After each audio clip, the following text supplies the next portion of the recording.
just what keep kind of it... mic do you have, Nick? I don't even know. A CAD U37. CAD Cool. U. Cool story. Well, you asked. I answered. I know. I You asked. You don't. What do you you want don't from get to me? make fun of me of my answer if you ask the question. All right. No, I'm watching my levels and they are pretty high, so I'll just leave it. How's this? Is this Okay. good? Can you hear me? Okay.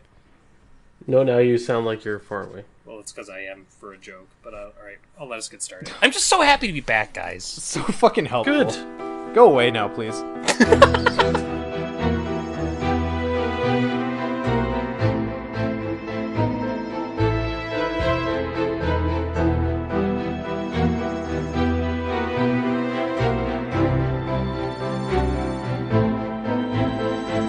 Mythos Busters, investigating the mystery, monsters, and madness of Arkham Horror, the card game. Good evening, and welcome to episode 83 of Mythos Busters. I'm Sean, and joining me on this wonderful Saturday. Wow, alright, well, we're going to start that way. That's just that kind of show. It's happening already. It's a Saturday evening, and joining me tonight are my friends. Let's start with Nick tonight. Hey, Nick. Hello. How are you? I am well. How are you? Good. So glad you're back with us. So glad your I'm computer's so up and glad operating. To be here. I know, and it's better than it was before. Better than ever. Don't call it a comeback. No, it's a reboot. Wow. Okay, You sure. will find I'll that accept this it. computer. Move on. I'm done. I'll You will find that accept this computer is completely operational when the podcast arrives. it. Ooh, good Emperor line, Scott. How are you? I'm very tired, but very well. Excellent. And, Scott might give us an Irish goodbye at some point tonight, and if he does, we wish you well, because I've we know woken up at your shifts have 3:30 been unforgiving. in the morning. Yeah. Yes. If you don't know, there's a thing going on. There's a thing that has healthcare workers a little bit tapped. Oh, TM. tapped is a nice word. And joining us, of course, is Ian. Hey, Ian. Hello. Have we kicked the sickness? Can you ever really completely kick a sickness? Apparently I can. I mostly have, like 95%. Excellent. Yeah. And how are you otherwise? I'm good on this Saturday night. That's going to be the new nickname for Saturday nights. Going to make it a thing now. God, what a bunch of sad sacks we are. Mm. Hey, Nick, how are you? I just got my computer back. Hey, Scott, how are you? I'm tired. Hey, Ian, how are you? Wait, I'm what? sick. I was excited about getting my computer back. What? Well, I guess, but you weren't here last time, so I'm counting that as sad sack because you didn't have. Well, I a was a computer. sad sack last time, but Yeah. That comparison got abstract. It's fine. yeah. We've got a fun episode for you guys tonight. Thank God. We've got some we've got our normal intros. We've got a slew of exciting news to cover, and then tonight we are going to be covering the Point of No Return Mythos pack, player cards, and scenario. Before, of course, we round it out with some Tentacle time. But before we get to any of that, first thing I want to do is remind everyone live here. Probably by the time this episode is released, it will be over. But the March to Madness Investigator Tournament is about to wrap, so if you haven't voted yet, please go vote in the final. It is Ursula Downs fistapawing, I guess, against Ashcan Pete and Duke for the final. And boy, I don't know about you guys, but my bracket is shot to shit a while ago. Oh, yeah. It's sunk to the bottom of the ocean by now. I mean, I feel like I threw my bracket in the lake like 2 rounds ago, but my champion's still in there. So Yeah. everyone vote for Ursula, I hope. And we're going to do... And again, I'm not sure if this is going to release in time for everyone to listen to it live, but if you have an interest in checking it out on our YouTube channel after the fact, we are going to do a live reveal of the Ultimate Champion on Tuesday, May 12th. We're going to do it on our Twitch channel. Then, of course, we'll port it over to our YouTube channel if you miss it then. So pay attention. I believe we're planning on starting roughly 8 p.m. Is that where we landed on that? Yeah, 8 p.m. Central, and we're actually going to have the brackets up. We're going to go through each kind of matchup and talk about just quickly, but we'll also have the percentage results Yes. from those. We're going to do So a we little can bit look of a debrief. Yeah, like who got smashed. Some of the dead even ties that happened, which are just insane and came down to a coin flip. I have thoughts, but I'll save it. I know you have thoughts. Save it for the cast. Oh, this is the cast. Oh God. So check that out, and this has been really fun. And I know, first of all, huge thanks to our man Justin, our administrative answer, who has been, I was about to say the key piece of setting it all up, but he has been basically the only piece of setting it all up. The rest of us have just been voting and talking about it. Yeah. It's been a great bit of fun to kind of do something like this in the community, and we're going to make a bigger deal out of it next year, because we kind of just tossed this out there and adjusted as it went. But next year we're going to make a big thing of it. We're going to have more prizes, a little bit more of a to-do. So pay attention for March to Madness next year, and go vote now. I've never been so stressed, sports-wise, about a non-sports event. Quite a specific guideline. Besides Marble Olympics. I was just gonna say what's Marble Olympics. But that is an actual sporting event, isn't it? Let's be careful with our use of the word sport, please. Marbles do things. I don't know if that's sports, but this one's more personal because it's Arkham. Sure. And I made a bracket, right? You don't make a bracket for the Marble Olympics? No, you pick a team, you just cheer, and then you lose horribly, and then Oh, you cry. So it's like Because your sporting wife events in picked the Minnesota. winning team. Yeah. Next up, people are going to be drafting fantasy Arkham leagues. And it's going to be a whole God. thing Don't- like fantasy football. I was about to Don't say, because tempt me, Frodo. fantasy football is just D&D for jocks, so it's going to come full circle. Yes. All right, so guys, what have y'all been playing? Ian, what Arkham have you been playing lately, and how has it gone? I have been playing some Arkham. Final Fantasy VII's been taking up a lot of my time, but in the time I have been playing Arkham, one thing I did is take my boy Finn through Dunwich, which I couldn't remember whether I had taken him through Dunwich before, so I wanted to do it, and I took him through Return to Dunwich, and he just smashed the living hell out of that campaign solo. Was really, I think, the only scenario that proved a challenge, which wasn't really surprising, was Undimensioned and Unseen, because it relies on willpower.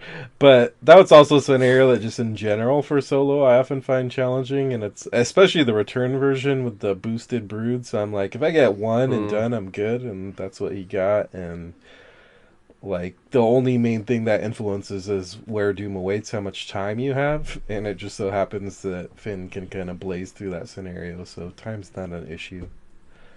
So that was. And I imagine the free action to evade the broods has got to be helpful.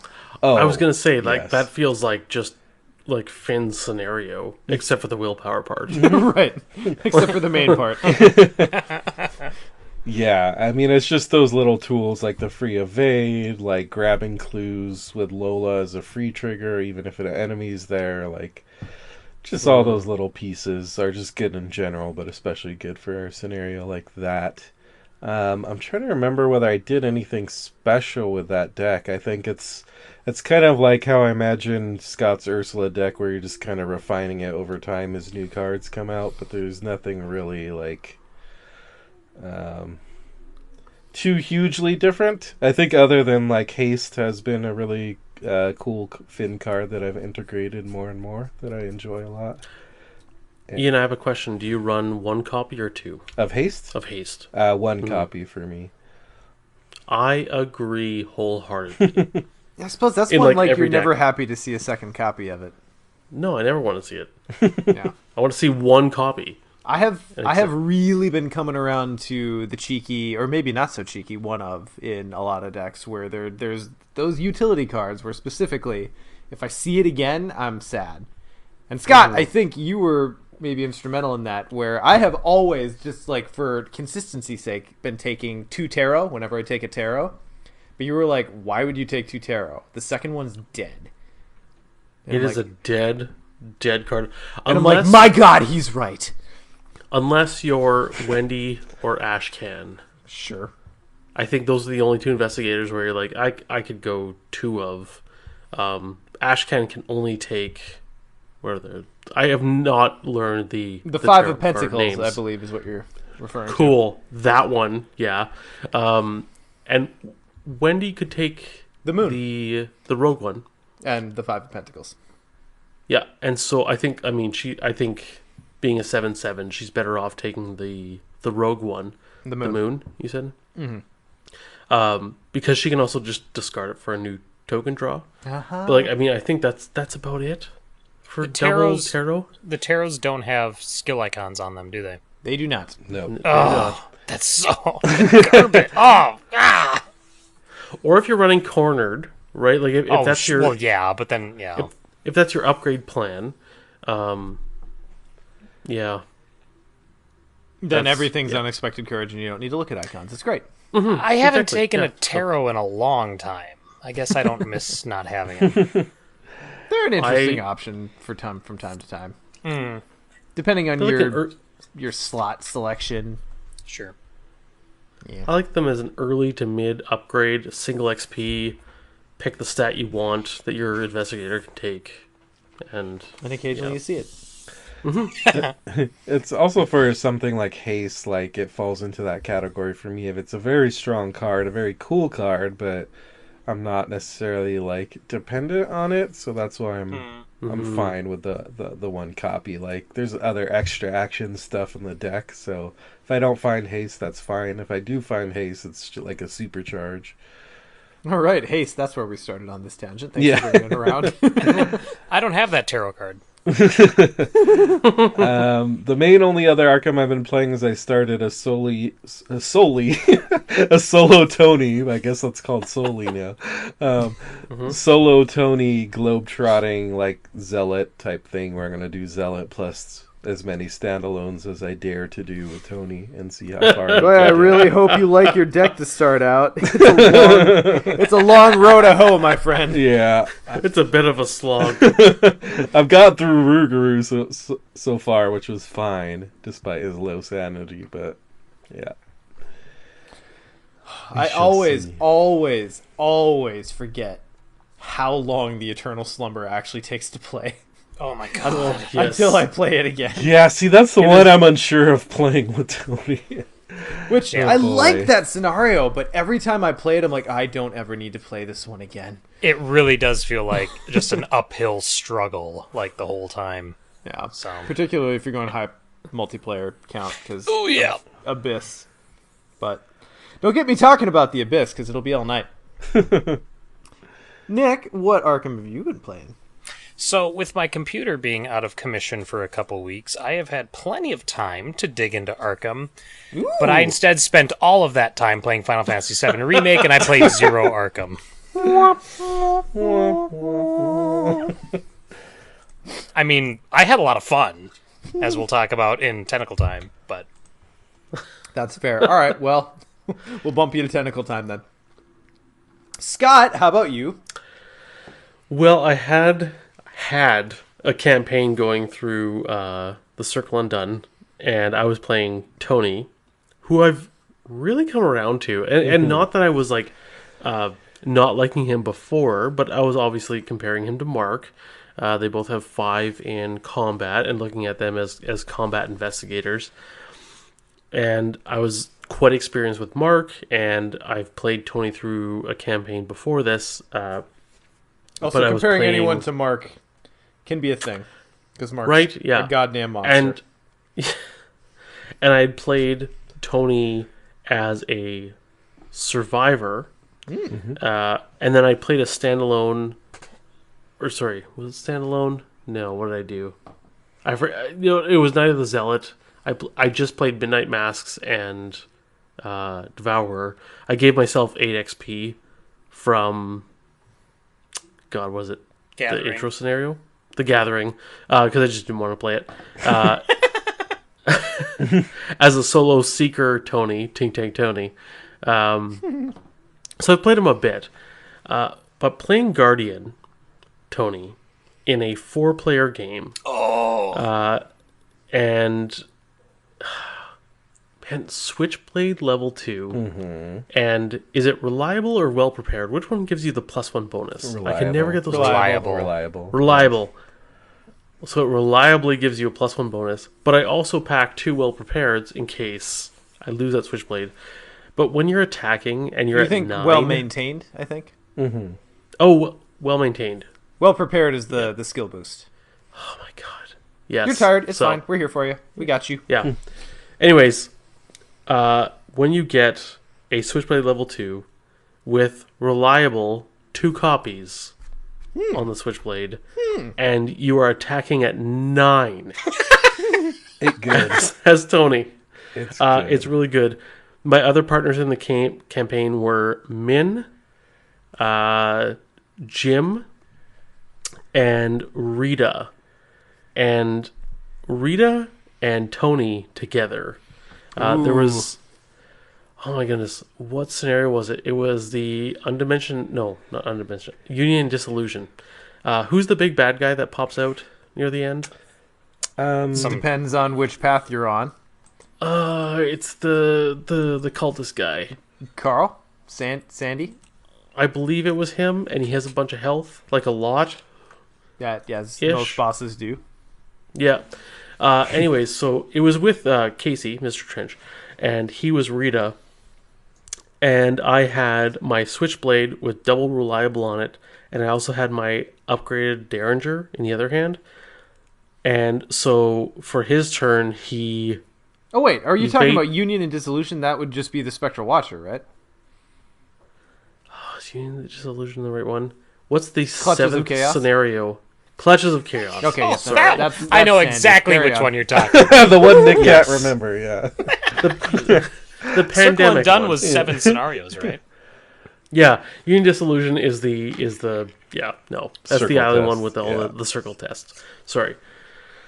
Anyways, so this boss comes out, and Casey and I are the enemy guys, and Min and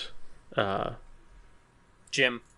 Jim are the clue guys, and so Casey and I converge on this guy, and Casey evades him, does the damage, and then uses the bow to hit him. And I was there. I think he used an action to engage or something.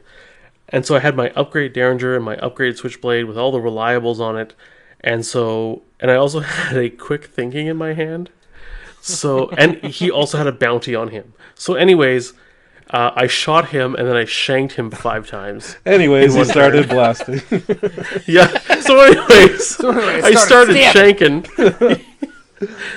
So with the Derringer, we just piled in all the combat icons, so I shot him, and then I had an additional action, and then I had my normal 3 actions, plus I had the bounty action, and yeah, it was, as one of our fellow players said, that was a prison shanking. Yeah, you It was snicker just, snack come in. like, Close your eyes. like this boss didn't know what was coming. Like, we killed him in less than a turn and a half. It was something obscene. Yeah. So I'm with you there, Scott, that at first, like, even being, like, the rogue fanboy, Tony, I was like, because he's not, like, one of my agility characters, but I've really grown to like him. Both solo, I found him to be pretty strong. So way stronger solo than I originally thought.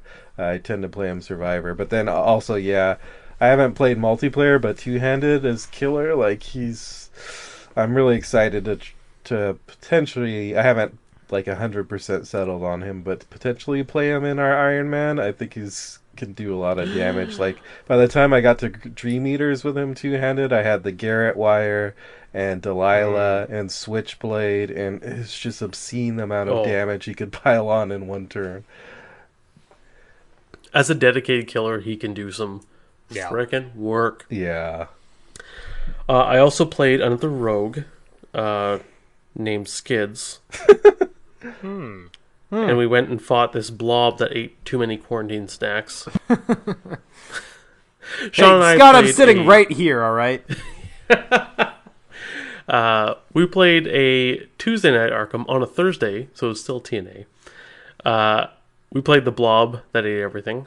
And I did not get to upgrade my deck because I never get XP in this scenario because I have Skids' weakness and I also have one of the Unspeakable Oath weaknesses.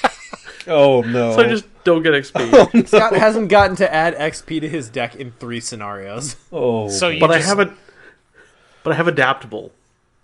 So It's almost as good. so I can you're move just cards playing around. different starting decks.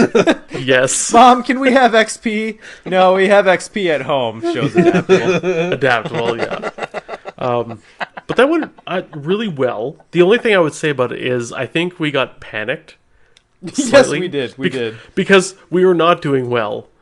We went through the first cycle, like so we spawned the heart, and I did a bunch of damage to it, and then we started to take a lot of damage and horror and everything, and then the Mikos started coming out, and my first instinct was we need to finish this scenario now before we die and our campaign ends. And I was in And no so- place to disagree. There was some side quest out there. I don't even care what it was. Something to do with a fungal mound. And I was like, Sean, get some goddamn clues so we can shoot this heart again. Well, the side And quest we then- got was the one with the Migo weapon, which you just kind of decided. You already had the Kopesh, and you were doing fine. It just wasn't worth I the already risk. have really good weapons, Yeah. upgraded weapons. Like, I didn't want it. Like, I looked at it, I was like, that's cool, but it's... Yeah. Yeah, So, yeah. it was actually one of the fastest TNAs I think we've ever played. It's up there. I think we finished the blob in hour. It was under an hour and a half, I think. So I wish we could have played like a longer, more intricate game, but at the same and used more of the Kopesh because I got it in my opening hand, Oh, Nice. and But- I could, yeah. But But at we the were same we were time- tapped. We're tapped on that. I guess I can't speak for anyone else. I'm tapped on that campaign. Like, I love Daisy, but that deck that I built and the weakness that I drew with it just makes it a chore to play that deck. And you know, what are we on? 9 scenarios in? I'm just kind of over it. Do you have bad weakness? Because I have 4 weaknesses, Sean, in my deck. I have the goddamn Mob Enforcer in a Daisy deck that just draws as much as it can. It's It's a goddamn drag. If I'm Oh, not what a immediately campaign next that to is. Scott, I just worry every time I draw a card. yeah. It's a fun campaign. I'm enjoying it. No, it's fine. It's fine. It sounds great. I just wish I were playing a different Daisy deck. That's all. We are on scenario 7, by the way, and we're considering this week doing the Read or Die scenario, Oh, nice. which is what's going to be in news. But yeah, And probably because thus far the only thing that the tote bag. No, this I can't even say that anymore. This last game, I drew Necronomicon early, and I wanted to play something else down in a hand slot, so I played down the tote bag, and the tote bag actually saved me a hand slot. So it has finally happened. Only So, took yeah. 3 years. Yep, that's it. That's all. it's happening. pushing on 4 years. Yeah, And then beyond that, afterwards, Scott and I just drunkenly decided to do an Akachi Battle Mage deck build. So that's out on our YouTube channel too, if you want to go see that. It's pretty great. It's basically Scott trying to convince me that level 3 Mystic Enchanted Blade is not good, and me just staunchly disagreeing. And it's you know, about an hour of that. It's pretty cool. I mean it's a deck I've been like humming around in my head for months because I'm like, there's just so many cards now that Mystic can take that are just like do damage, do more damage, and just like all the eggs in one basket on willpower. And I was like, well, why not Akachi? Because she just puts more eggs in that basket. So, Yeah. but 8% beer catches up to you, apparently. So, oh boy. Yep. And then the only other thing I've been playing is I still have my Norman and Ashcan through Return to Dunwich campaign going on. Currently in the middle of Where Doom Awaits. Undimensioned and Unseen, as referenced earlier, was quite an interesting thing. I did really well on Blood on the Altar, so I had 2 broods to start, which, you know, is fun. But then I got to a really slow start with that one. I drew weaknesses, And then first turn, both the broods that were out came to the starting location and just swarmed, and I didn't have good evade answers, so it just drained me of resources just to survive the first couple turns, and it's one of those games where it's just like, geez, you just get buried under the momentum, and the pace is really hard to catch up. I had twice, both of the broods moved in to the same location that the investigators were sharing. And then during Mythos, drew a whippoorwill. And it's like, oh my god! I just...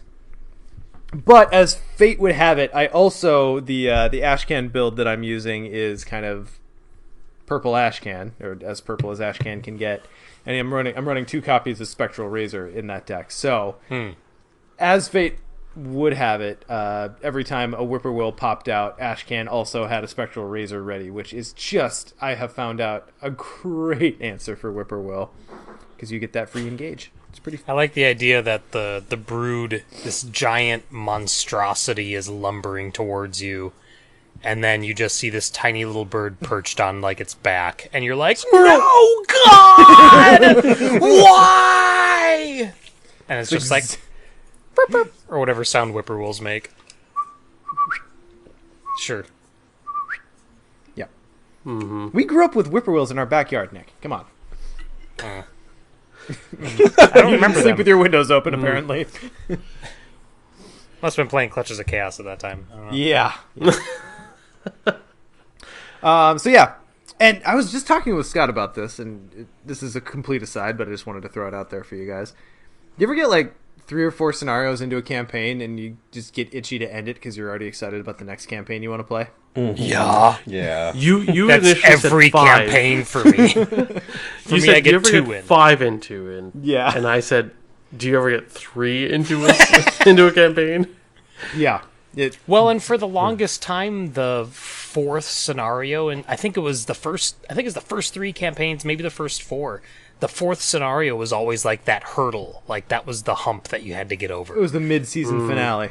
Well, it was like because it was Essex County Express. It was Unspeakable Oath. Unspeakable Oath, which is fun. Boundary But Beyond. It's a bear solo. Yeah, Boundary Beyond. Yeah. So it's like, oh my god. So like usually that's when it's like, why am I even doing this? Like, that campaign over there doesn't have the 4th. Then you set it up and you're like, oh no, this one does. Matt Pavloved us into shit. Just start grasses greenering really hard. Oh yeah. For me, 4th it's scenario. It's less the campaign and more like I'll build a deck and then I immediately hate it. And I'm like, what am I doing? This is garbage. Why aren't I just playing Roland again? Come on, Nick. And that's that's kind of what's happening to me in our TNA campaign. And the nice thing is, when I'm playing at home, I just rebuild the deck with the same amount of XP and call it good. And I'm just like, I'm fine with it. I know it's technically breaking the rules, but this is how I'm playing. I like to experiment. It's fine. But on TNA, since we decide, when we're playing in front of people, we play it straight. I'm just kind of fucking stuck with this thing. Goddamn boat anchor of the deck. I mean, I get clues. But yeah, anyway, it's fine. I'm not going to complain about my Daisy deck. Yeah. Oh, right now. Once I get these tablets out, I'll be making bank, guys. I didn't need to do it because, as we've mentioned, we had more time. But I did get the killing blow on the blob with my ancient stones. You did. I could have. I just held off. Yeah. No, and I appreciate That was that. nice. It was very nice. Just for in my case deck's something ego. screwed up. Yeah. Just in case something screwed up. Something screwed up on my testless damage. Yeah, sure. Okay. Well. Not the first time your deck screwed up. Oh, Anyways, on to right. patron things. Patron things. Yes, Ian. What do we have going on the patron front?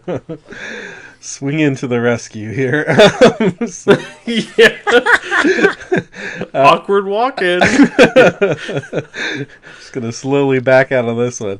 So, patrons, thanks so much as always for your support. Special thanks to our board members, Chris B, Chris H, Chris M, our conglomeration of Chris's, Morton, Jared, Ian, Kyle, Philip, Dave, Abilio, Nathan, Chad, and Robert. Thanks so much for your huge support of the podcast. Special shout out to a random patron this time around is to Christopher Harold. Thanks, Christopher, for supporting us as well.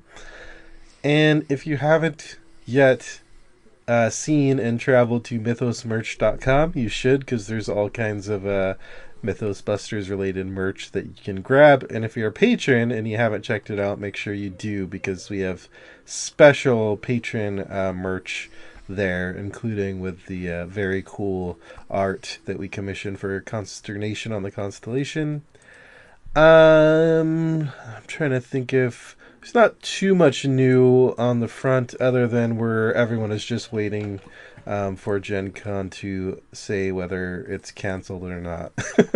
And one thing I wanted to throw out on the patron front is just a quick reminder that if you're a patron and are currently on our Discord or want to come into our Discord in the future, we have a patron-specific channel in our Discord. It's just the weirdest thing, because we feel like we communicate things, but communication's a really complicated beast. Sure. And I had a patron who's been a patron for a long time, is on the board. We've met him in person.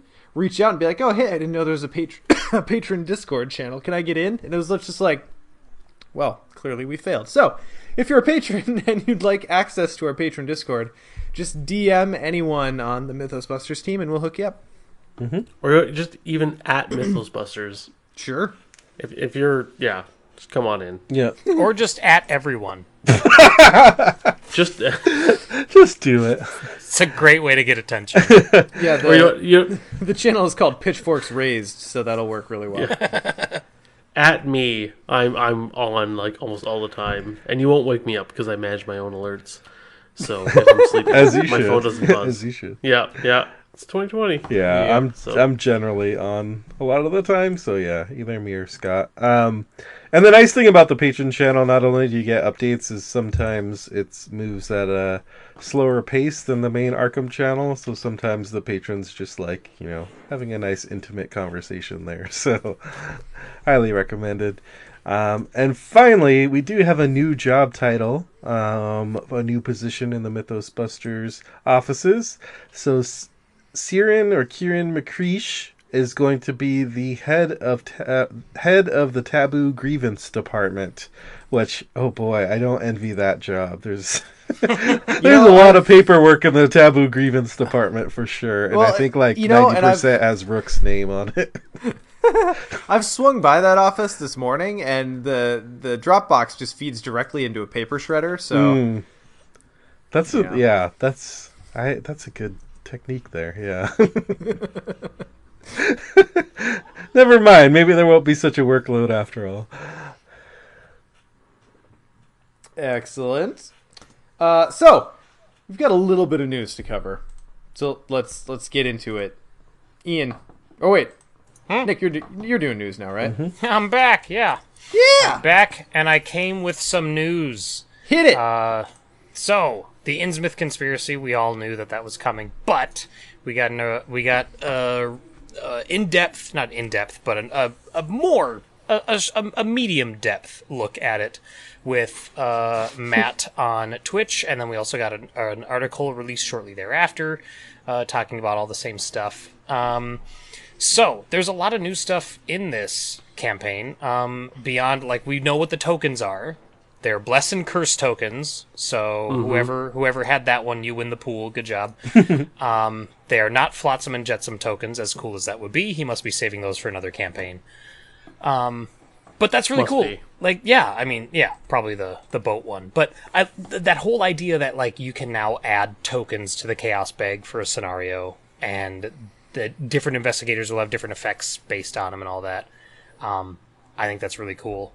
I think it's a nice way to use the modularity of the Chaos Bag in a way that we haven't really yet. So awesome. And on top of the Bless and Curse tokens, there's other ones too. So it's just on all fronts. Hey, let's push more cardboard across the table, which I'm always a big fan of. Yeah, there are. Oh, go ahead. Well, I was just going to say, which is super rare, having played a lot of FFG LCGs. Usually they're very unwilling, or not necessarily unwilling, but they shy away from trying to introduce new tokens beyond the core set. But to me, that's just another sign of how well Arkham is doing, and they're just like, okay, sure, put tokens in there. That's fine. how well a game is doing versus if they get new tokens. Conquest. They actually took tokens away from Conquest, didn't they?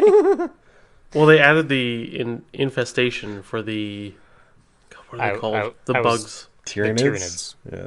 Tyranids. Yeah, one of us did a podcast about Conquest. I know, I like how being who answered that question. Guys, I'm not into any lore of any game I ever play. Let's just to make this clear. Yeah. Just say Zerg next time. Just say Zerg. That's honestly the word that came to my head. So in addition to the Bless and Curse tokens, there's also Key and Flood tokens, which are more campaign specific, whereas the Bless and Curse ones are more tied to your investigators, as far as I can tell. Which is a smart way to do it, because there's that concern that if it's adding new tokens to the game, that it's like, well, are these tokens going to be used in future campaigns? Mm-hmm. And if you're using those investigators, then yes, Bless and Curse will be used in future campaigns, because they're tied to the player cards rather than the scenario cards, which is really cool. What else? We got to look at some of those new investigators. First one being Sister Mary. I had to stop and force myself to not say Virgin Mary, which is I weird. do too. Okay, thank you. Yes. Growing up felt- in a Christian household. Yes, exactly. I Virgin crossed Mary. myself twice while you guys were talking. Yeah, there you go. So Sister Mary is the new Guardian investigator. She has 4 will to. We're doing these cards as well as the. Are we just doing a big card review? Oh yeah, Okay, no, we're all right. doing it all, baby. Doing it all. Stuff All right. in the article. Okay. So Sister Mary, 4 will, 2 intellect, 3 combat, 3 agility, so decent stats. Believer and blessed trait, so Mateo can take her. During setup, add 2 blessed tokens to the chaos bag. So immediately you're putting 2 blessed tokens in the chaos bag. You got 2 additional tokens that are going to be good for you. Reaction: when the round ends, add 1 blessed token to the chaos bag. So just keep feeding it. And then Elder Sign effect, +1. If you succeed, add a blessed token to the chaos bag. So pretty straightforward. Like, you get it. 5 health, 9 sanity. I really like that. Have we seen any more about her, like her deck building? Yeah, they did spoil the back on the stream, and it's she's 0 to 5 Guardian, 0 to 2 Mystic. So Oh, that's fun. That's a Love nice me little... some blue purple. Yeah. And I think we should point out as well, for anyone who didn't watch the stream and is not watching FG at all, the Bless and Curse tokens are tokens you can add to the bag. You can add a max of 10 of each, so you could possibly add 20 if you would. But Bless tokens are basically +2, draw another token. Curse Right. tokens are -2, draw another token. So, yeah. Oh, and once you draw them in a skill test, you then remove them from the bag. right, they go away. Like you get +2, draw another token, also Johnsky. throw this token. Yeah. But once you remove it from the bag, it can still go back in the bag. Like it's, yeah. I think one of the cool things, and this is something they mentioned on the stream too, of why they kind of picked this particular way to implement Blessed and Cursed, is that it totally messes with your kind of math. Like, I think we've all been playing Arkham long enough that sometimes it does become really a game of like, okay, I'm +4 up, only the tentacle is going to get me. Draw, is it a tentacle? No, okay, I'm good. And this is just totally messing with that, because you're like, I'm 4 up, but I might draw a curse, then chain into another curse, and chain into another curse. Like, it's making it a little bit harder to predict what the Chaos Bag's gonna do. And with that analogy, you can tell who plays Rogue. Because he's expecting to have 3 curses in the bag. I know my luck by now. I really... Sorry. I'm just going to say, interesting Guardian. Love the stat spread. And I love how her ability just happens and requires you to do nothing. And she's just there. Also, last thing I want to point out, and I'm glad someone pointed this out to me because I was doing it wrong. So while we have blessed or blessed cards, these are bless tokens. Yes. They are Right. blessed and Blessed cursed. tokens and cursed tokens. Yep, and they're not blessed or cursed. Right. So Mateo cannot take the tokens. But correct. Take Sister You could Mary. take Sister Mary. Yeah. But once you put the token in the bag, then you have a blessed token in a blessed bag. Well, it depends how many. Well, like if there's 3 cursed tokens and 1 blessed token, like how do we do the math on that? Is that Well, then you're a 1 cursed part bag? blessed, 3 parts cursed. So it's a cursed bag? Or a No, blessed bag? no, it's both because you could still draw the. Anyway, I also think that we should make it our prerogative to. We should try and get a bag with like 37 tokens in it and max out the bless and curse tokens. I'm already. The sound of those coin capsules. Oh my It god. wouldn't be circling anything. It would, sound around like, it would sound like a dense like block. You of can knock plastic. So someone we out. have to with it. switch to a grocery bag. This is one thing I feel pillowcase. like with Iron Man, where we usually each have like a bag and we kind of maintain it, but like with the Ooh, I blessed didn't think stuff that about keeps that. adding, like I don't know how feasible that is because that means everyone needs to be paying attention at all times. Yeah. Which is No one's during allowed to Iron play Man. Sister Mary at Iron Man. Yeah, Damn it. Sorry, Nick. Yeah. Well, Sister Mary also has. We got her weakness, which is the Crisis of Faith. It's a madness weakness. Revelation: for each blessed token in the chaos bag, you must either replace it with a cursed token or take a horror. So very similar to Diana's, actually, where it's like you have to either discard the card or take a horror. But she can take deny existence because she has 0-2. That's Much like probably Diana. a thing that she's gonna do. Seems like Diana, or sorry, not Diana. Well, also Diana. Seems like Deny Existence is a really good card. Seems like it. Also, kind of nice. Sister Mary, also the only guardian with health under 8, if I'm not mistaken. No, wait. No, sorry, Carolyn. Carolyn's a 6. Carolyn, Carolyn's a yeah. 6. I Yeah. barely count Carolyn as a guardian, but fine. Yeah. and what about Mary? She is. She's definitely the other kind of unconventional one. I'm not sure even how to evaluate her until I actually play with Bless and Curse tokens. It's like a new mechanic, so I really can't tell at this point how meaningful that's going to be. But we'll Offhand, find out. And you- better in campaign than in standalone, right? Just by odds. do they don't stay in the bag through scenarios, do they? No, during setup you get 2. Right, but when you say better in Oh, I see. campaign, like you don't No, I- you reset the bag. You take all bless and curse out at the end of a scenario, don't you? Correct. I'm saying specifically because campaign chaos bags contain fewer tokens, so this has a greater overall effect than in standalone. Oh, I see. Particularly, like the ones that are designed for standalone have pretty big chaos bags. Then potentially, yeah. But I mean, even like you're still gonna get those games where you're playing Sister Mary and you have 4 blessed tokens in there and you never draw a damn one throughout the whole scenario. Like that's still gonna happen, and it's gonna suck. The other thing too is at most, like her starting ability is going to affect 2 tests. Right. That's it. So I think the Blessed Curse thing is going to be better. I mean, depending on how you play it, maybe Blessed is better in low player counts and Cursed is better in high player counts. Like we get like I because the can curses see get that. spread out and the blessed get like if you put 6 blessed in the bag and you draw them all over a certain amount of tests, is that better? Yes. So then spreading it out over 4 players, Right. I guess. It's an interesting So Cryptic mechanic. I'm Grimoire very came out. excited. Yeah, that's the thing. Sean, do you want to read Cryptic Grimoire for us? Cryptic Grimoire. This is the untranslated Cryptic Grimoire. It is it's a level 0, 3 cost Seeker asset. It has a wild icon. It has the item, tome, and occult traits, which means that Akachi and Marie can take it. Woo. Action, add a curse token to the chaos bag. Action, if there are 10 curse tokens in the chaos bag, discard Cryptic Grimoire, record in your campaign log that you have translated the grimoire. Replace 5 curse tokens in the chaos bag with bless tokens. And it takes up a hand slot. So, as with every untranslated or undeciphered asset, cool. We get to see what the setup is. Impossible to decipher until we see what the payoff is. But I imagine it's going to be cool. This is one that your team is going to hate you for playing. Yes.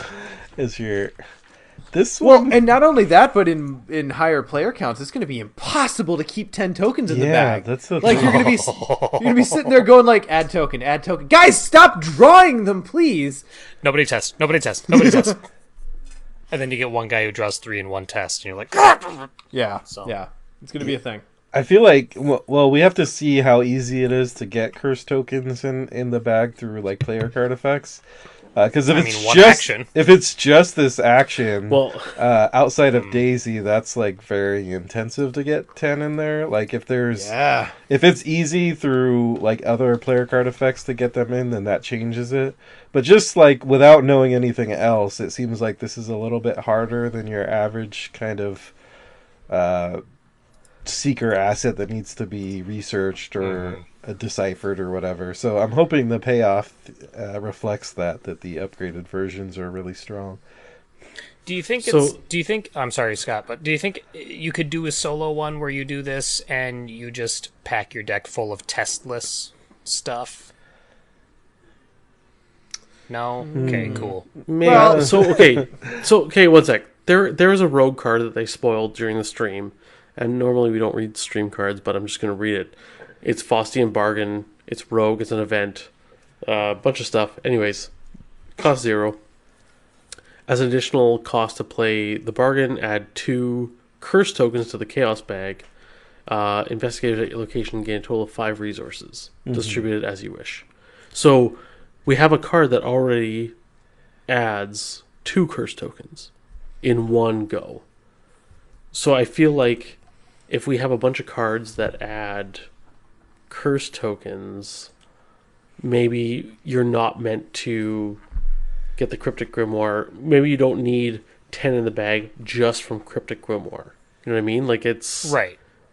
You pack a bunch of cards. I don't know who can take what cards Right. or what cards there are, but things that add curses, and you just like, okay guys, can we do a turn without testing? And just like, pile in the curses, everyone play all your shit cards.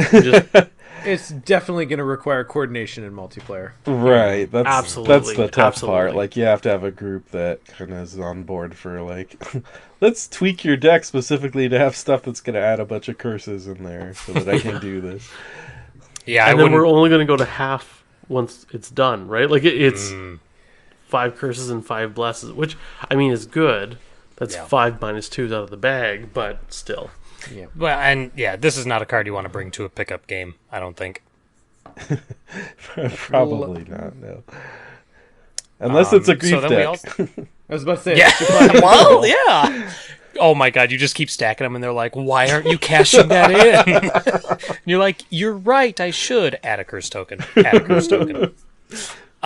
We also got, I screwed up because I thought it was the rogue card next, so I was saving that for Ian, but it's the mystic card next, but Sean already read. So Ian, read Ward of Radiance for us. Okay, this feels so weird reading a purple card. Okay. Ward of Radiance, level 0, event, cost 0, will and agility icons, insight and bless traded. Fast, play when an investigator at your location draws a non-weakness treachery card. Reveal 5 random chaos tokens from the chaos bag. If a bless or elder sign token is revealed, cancel that treachery card's revelation effect.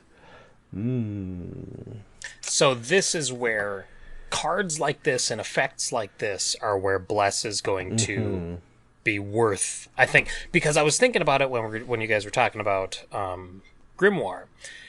But bless, I don't think is going to be worth as much in like expert, because you get +2, yay, and then you draw another token and you draw the -6. It's like, well, shit. Sure. You know what I mean?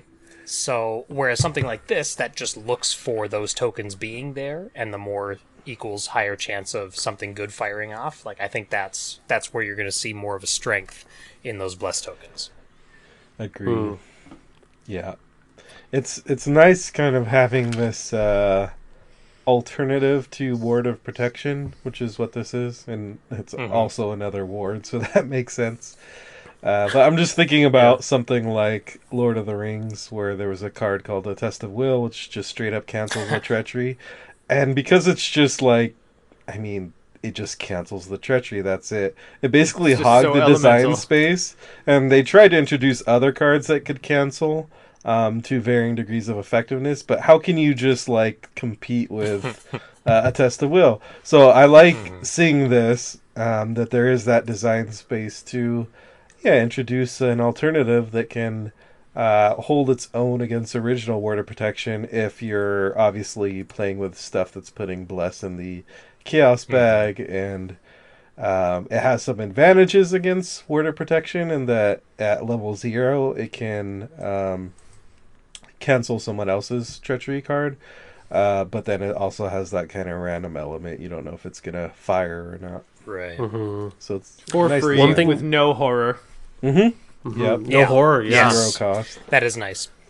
One thing Matt mentioned, or maybe I just asked him, I forget which it was, but he was clarifying in a couple channels, like, because when this stream came out, which I encourage you all to watch, because they revealed a whole bunch of other cards. But Blessed and Cursed tokens are only removed from the bag when they are pulled during a test and use their ability. So in this case, you reveal 5 random Chaos tokens from the Chaos bag. If one of these is revealed, cancel that treachery. That Blessed token goes back in the bag. Right. Whereas if you're testing intellect or whatever, like you're actually doing a test, if you reveal a Blessed token, it's +2, remove this token from the bag, draw another one. Right. So... Oh yeah, this would suck if it was you reveal 3 Bless tokens and now they're all gone. Yeah, exactly. Thanks. Yeah. Why didn't you just run Ward? But I did. This is I do love this though. Like, I mean, Yeah. the Mystic suite of just saying no to the game. Like, no. you've got Stargazing, Ward of Protection, Deny Existence, Deny 5, Ward 2, this Ward. Like, it just... Eventually we're going to have a Mystic deck that, like, plus add in the seal cards. It's just like, no, I'm not playing the game you want me to play. Yeah, I can't wait for that. Cock Go away. Black Diana build. I can't wait for that 30-card Diana deck that's just all cancel a treachery.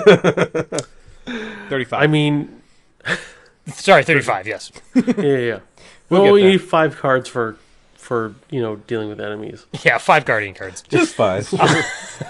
if we get more cards like this that are looking for Bless tokens to trigger something, then potentially Olive McBride gets another use. Because she's anytime Chaos tokens are revealed, right? So, Yes. if I'm remembering correctly, so she'll help you search for more. And the other thing... Oh, yeah. And the other thing is that Father Mateo is really going to love this cycle, apparently. Yeah. Obviously, he can take Finally. this one already, but I'm trying to remember. I know there was another card spoiled in stream, I think it was, that was from another class that was blessed traded. So, Sister Mary. well, Yeah. other than Sister I think Mary, we covered that other already. than putting Sister Mary under. Yeah, so it seems like because of the whole blessed theme, there's probably going to be a lot of blessed traded cards in other classes. One would hope. We'll see. Yeah. Seems pretty good.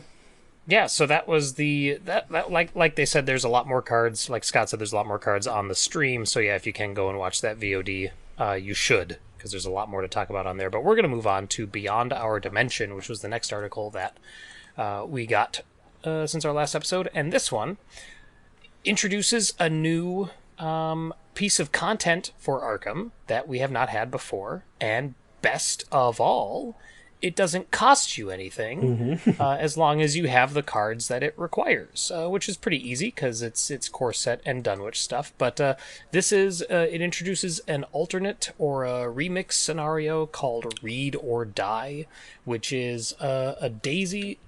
It's a scenario catered to Daisy. It's a remix of the Miskatonic. No, what's the name of it? Extracurricular activities. Yep. And it introduces parallel versions of Daisy. So, Scott, why don't you read our new Daisy? All right, let me just rotate my PDF here. Daisy Walker, the librarian, she has 1 willpower, 5 intellect, 2 combat, 2 agility, still miskatonic. Her text is now, you get +1 willpower and +1 sanity for each tome asset you control. I'm just going to read her vitality stats right now. She has 5 health, 7 sanity. So if you have 2 tomes out, she's back to quote-unquote normal Daisy. Right. And then she has a fast action, one at a time, resolve the action ability on each tome asset you control. Ignore the action cost. Limit once per game. So you can basically trigger every single tome you own fast once per game. And then Elder Sign effect, +1, you may return a tome asset from your discard pile to your hand. And on her back, she has different deck building rules. Tome cards, level 0 through 5. Yay! Yeah. Seeker cards, 0 through 3. Neutral, 0 to 5. And up to 5 other level 0 Guardian or Mystic cards. Guardian? Yeah. Guardian? Right? Sweet. And she still has Tote Bag and Necronomicon and 1 basic weakness, but Tome 0, so any tome, Seeker up to 3. And then 5 other Guardian or Mystic cards. Gun toting, spell slinging Daisy. So, What do you take with Guardian with this? guard dog. Like, okay, well, sure. Guard I mean, dog. that's actually really good. Some people have suggested Tetsuo, Scene of the crime. who Tetsuo, who sure, dies yeah. and fetches an item for you. I believe it's an item. Hands you a book as you Yeah. Read this, it's good. Scene of the crime, maybe? I know that seems like counterintuitive, but like if you're super clue and you include like, and you don't want to use the seeker cards that grab clues. but in addition to that, like, so you end up with an enemy, you play Scene of the Crime, grab 2 clues. Then I you think in play solo, maybe. Yeah. Mind Over Matter and evade and then get away or something. I don't know. Yeah, I Something like was that. toying in my head with the idea of like fiddling around with Lexley and somehow having some kind of Daisy damage sure. thing going on. That'd be fun. I mean, it sounds fun. I guess I don't know if it'd be fun. I don't know. Yeah. I don't know how it. How do you guys feel about her ability though? Free action once per game. It seems like a trap. It seems like a trap. Okay, I'm sorry, I have to do it. I've been biting my tongue this whole time. Been holding your fuck. Not so much. Can you hold mine too, please? Okay, so It's getting first, heavy. let's make a sandwich here. First, the positive. I really like the idea behind this, and I love the Yes. idea of pulling Daisy, a corset investigator, into kind of like the modern design sensibility where there is something kind of like really specific to the character where they get a bonus in deck building. I think it takes too much away from her without giving enough back to her to be good. Because I read this. Here's the problem: is I read this as that fast action replacing her per turn action. So instead of getting a free, well, okay. So this is me just completely misreading the card. Sure. So redesigning the card in a completely non-useful way. But what I read was free action once per turn. She gets to trigger the action ability on a tome without triggering an action. And not all of them. I read it as 1 tome per turn. So it was basically just making regular Daisy's ability fast. With then you take her willpower and her sanity down and, the rest of it. And I'm like, okay, that's pretty good. Like, you could do some stuff with that. But, oh god, once per game? Yeah. And you strip her willpower down. And then with the deck building options, like, yeah, great, she gets tomes 1 through 5. What does that gain her? I'm pretty sure the only thing that gains her is Book of Shadows level 3. Yeah. And Grimm's Fairy Tale, I think, which doesn't really... Well, Too whoop de friggin' do. And then she also loses level 4 and 5 Seeker cards, which is a thing. Sure. Like, you lose some good cards out of that. Yeah. And then she loses her complete access to, Mystic Splash outside of 5 level 0. I love the idea. Mm-hmm. This Daisy, really weak to me. Yeah. Okay. I One sec. Sure, please talk me out of it. I want to be talked out of it. One sec. Nick, who hasn't read a card yet? Or who needs to read a card? Because we need to read I can Daisy's read tote bag. Okay. Nick, Daisy's tote bag. Okay, The new Daisy's new tote bag. Daisy's new tote bag is a 2-cost asset. It has will, intellect, and 2 wild icons. It is item traded, so Tetsuo can find it. Daisy Walker deck only. Advanced. What does that mean? You have 2 additional hand slots, which can only be used to hold tome assets. And then it has a reaction ability. When you play a tome asset during your turn, exhaust Daisy's tote bag. That asset gains fast. That So that's definitely helps That's with nice. faster setup, yeah. So here's the thing about New Daisy is you can take there's basically 3 options you can take. Is front Daisy, back Daisy, and signature daisies. So you can customize your daisy so you can choose like the front, parallel back, or sorry, normal front, parallel back, Right. and advanced bag and Necronomicon. The only thing you can't change is you can't take just the advanced bag and the normal Necronomicon. Like if you choose advanced SIGs, you have to take both the advanced Yeah. SIGs. That's kind of the balancing you can- act, yeah. Yeah, so you can take normal front Daisy and then parallel back Daisy and then take her advanced signatures. why. Which- Why call them advanced? Why not just call them replacement? Because That was they're a like different thing. stronger than both the bag is stronger than its original version and the weakness is also worse than its original version. So I suppose. Yeah. I think that's kind of the thinking. Mm-hmm. Yeah, I think that's the coolest part of it. Well, I just like the parallel idea in general that we get to see new versions Yes. and it's free. But yeah, what you mentioned, Scott, the fact that there's so much customization that you can choose either deck building, you can choose either version of the front, like that just like people have been joking about how many Daisy decks you can run at the same time, like with all these different kind of 4-player Daisy. iterate, Yeah. right? And that's just like I'm just impressed at how few cards they provided, but yet how much stuff it gives us to do and play with. So that's on that level. On the other level, I do kind of agree with Sean that I do think that if just looking at the original front Daisy, I would say she's stronger. That getting an extra action each turn is just straight up stronger than a once per game type thing. And also like you mentioned, I think it was you mentioned it, Scott, when you were reading. The parallel version is like if you get 2 tomes is just getting you to par with original Daisy. Like, so to get like any bonus, you're having to get 3 or 4 tomes, which is going to take a while to set up, even with the advanced book bag, assuming you draw that early, which is not a safe assumption. But you could take normal Daisy, front and back, with advanced book bag Yes, and advanced Necronomicon. which would be a good move. we have yeah. to we have to talk about Necronomicon. Sure.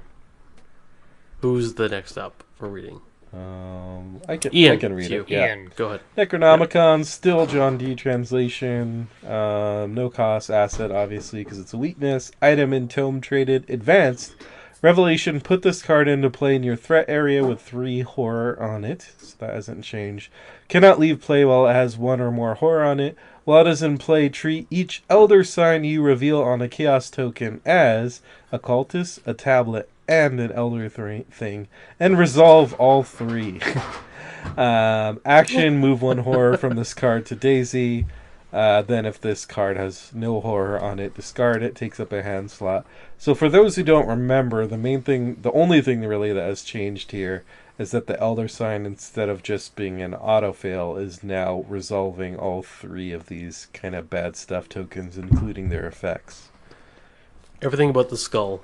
And the Except skull for the is usually a skull. scalar, Yeah. right? Mm-hmm. Yeah. The skull is usually like -2, -4 if you're doing this, Yeah. -1, -3 if you're doing this. Yeah. Certain scenarios, you could be so destroyed. I would by those I would say effects. most Yeah. scenarios. Most.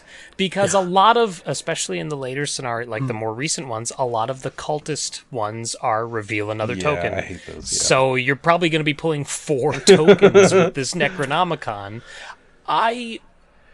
I don't know, but I'm going to say that this Necronomicon is not worth the new Tope. Or other way around. The new Tope is not worth the Necronomicon. Just I say haven't it. played him. Yeah.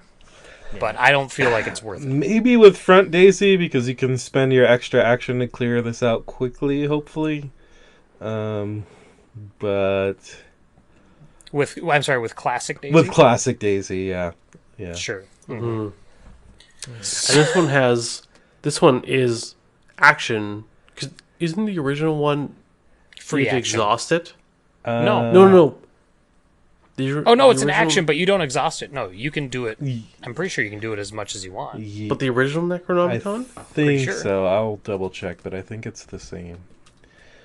Let me check. Okay. Nope, Yeah, does I not don't know. exhaust. Yeah, it's the same. Okay, so you can do it in one turn, essentially. If you wanted, yeah. Which Sean has not done yet in our TNA campaign. But as much as he whines about All right. it. This new Daisy tote bag is amazing. And I think the new front Daisy, which with the 1 willpower and 7 sanity or whatever, like, because we can mix these up, like, I think currently, like, just hypothesizing, because I haven't played these, I think original front Daisy, normal back Daisy, new back Daisy, and then new weaknesses is the best. Okay. Because you play your tome out for fast, Mm-hmm. and then you get essentially free action to do whatever the tome does, and on the back, you get a ton of, well, I guess you get new tomes, but yeah, Okay, first, that's my thought. Or I First- mean, normal front and back Daisy with new advanced things Sure. is also good, okay. because then you still get your mystic and all that stuff. But First, hypotheticizing was the name of my Oh, sin. Oh God, Nick laughed before I finished, and now I fucked it up. it's just calling it out was the funny part. Okay, Drop that I band mean, bullshit. that definitely is the joke. your jazz synth ska band. I was gonna cool. go with Yeah. synth trance, but yeah, it works. It works how it works. Oh God, I don't know, because okay, like, best case scenario, you find this after you've played 2 tomes down. But is that best case? Because you want to see this before you see any of your No, tomes, you so want can this take out as advantage of early your as possible. fast. Yeah. Yeah. But like it's first one of, turn. so you probably won't. Mm-hmm. And like, okay, so you probably won't, and you might sometimes, and that's great, and it'll be great in those games. But after like, if you find this mid to late game, how many tomes are you going to be playing after that point? At which point, the second ability becomes completely moot. I really, really, really want to like It this is- more than I do. Yeah, it's a single copy, timing dependent card. Mm-hmm. And those two things do not go together. Those are not chocolate and peanut butter. Yeah. The other thing is, like, her free trigger, like, super right of the Rohirrim action would probably be... it'd be more impressive if the tomes had more splashy, like, effects, but a lot of them are support stuff, Yeah. like Encyclopedia +2, Old Book of Lore, draw some cards. It's a lot of those type of effects. It's not really, like, Yeah. blasting the enemy away, at least that I can think of. So Like, that's why I'm sitting here going, if this had just been made a fast action, and like literally all it does is your tome action doesn't provoke an attack of opportunity, like, That's enough to play with, but once per game. Yeah. Although Once per game. maybe this will change with like cards in the Harvey deck and Innsmouth. Maybe we'll get some bomb tomes or something. Maybe. Maybe. We don't know. But Look, no one would be happier to change their mind, but while this is the direction I wanted to go in, it wasn't quite as deep a thrust as I was hoping for. oh boy. Yeah. All I know is if Skids isn't the next parallel investigator, I'm rioting.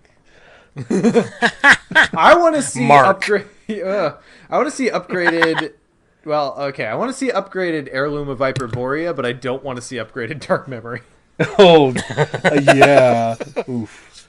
What would upgraded I wanna see hospital upgraded deaths Lola. be? You're just bankrupt.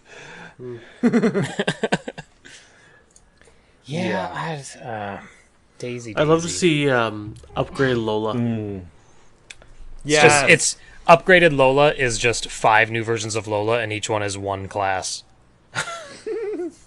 Well, I know there's a player, Matastrophic, who loves Lola, and he has a rebalanced version of Lola. But I'd love to see Matt's take on a Lola that's a bit stronger, I think. Oh god, Like she- but what's her upgraded weakness gonna be?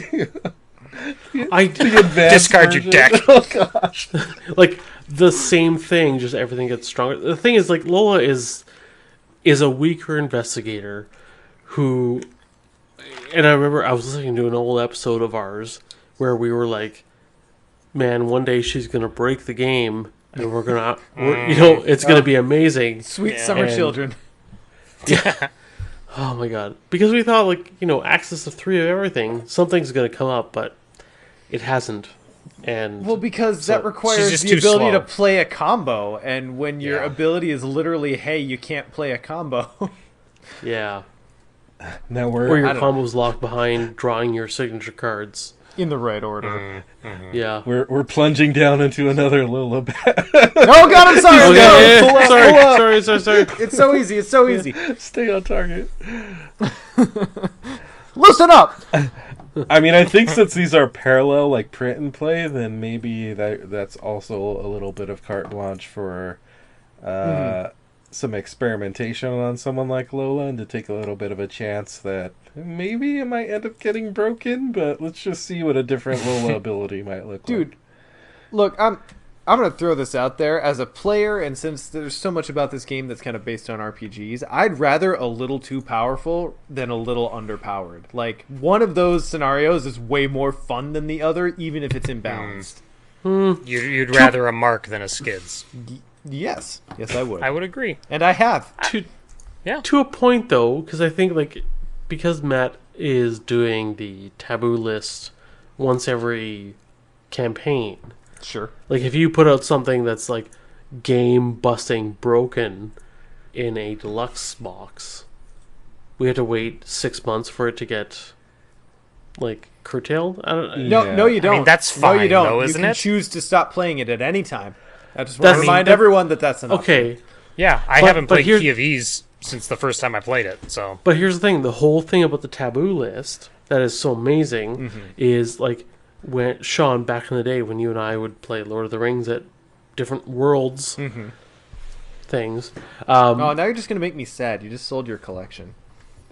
I know I did.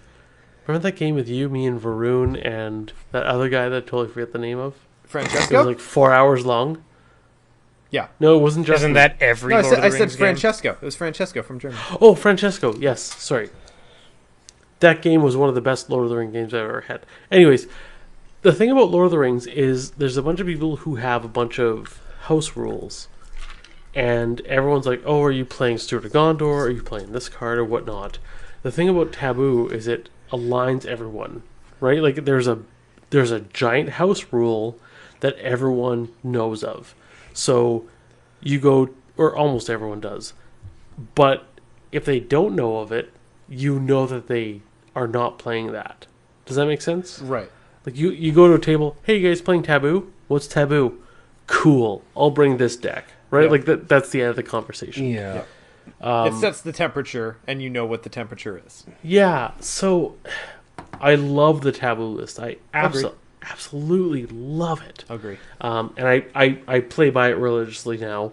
I was a late adapter, but It definitely improves the game. Yeah, in my opinion. it does. It really does. When I play on expert, I ignore it, but Sure. most people don't. I think. Well, Do you? I lost my train of thought. Yeah, that was obvious. Scott is powering down. Damn it. I am so goddamn tired. I- Oh my god. I mean, just to riff on your point a little bit, that's why I was mentioning I think the parallel investigators are an opportunity, because if one of those gets a little OP, like, does it matter that much if it takes a long time for a parallel version to get tabooed versus one that actually was printed and put in a box? Like, Staunchly no. No, it Yeah. does not. Why? I don't even think that parallel investigators should be taboo. You know what I mean? Like Right. they shouldn't even be optional because they're print and play. They're as optional as you can get. yeah, You know what I mean? It's a smaller group So- of players that are going to be using them, and it's Exactly. Yeah, They're also as optional as the alternate cards for like Silas or for Carolyn. You know what I mean? Like Sure, they're like the Sure, replacements. yeah, the replacements. Like you can choose either. So Anyway, really, really love the concept. Personally, a little underwhelmed by this Daisy, but I love what they're doing, and I'm actually very excited to try out the scenario itself. So, more to come on that. We'll do it for TNA for sure. We'll do it for TNA. So yeah, cool. That was it for the news, right? Yes, that was it. Beauty. So then, guys, let's move on to our main topic, talking a little bit of Point of No Return, the Mythos pack. Now, we talked a fair amount about the Point of No Return with Matt when he was on, talking about the Dream Eaters and Web of Dreams cycles with us. So we're not going to dive too much into the lore, a little bit more on the player cards, on the mechanical side, and then talk a little bit about everything else. So let's start with the player cards.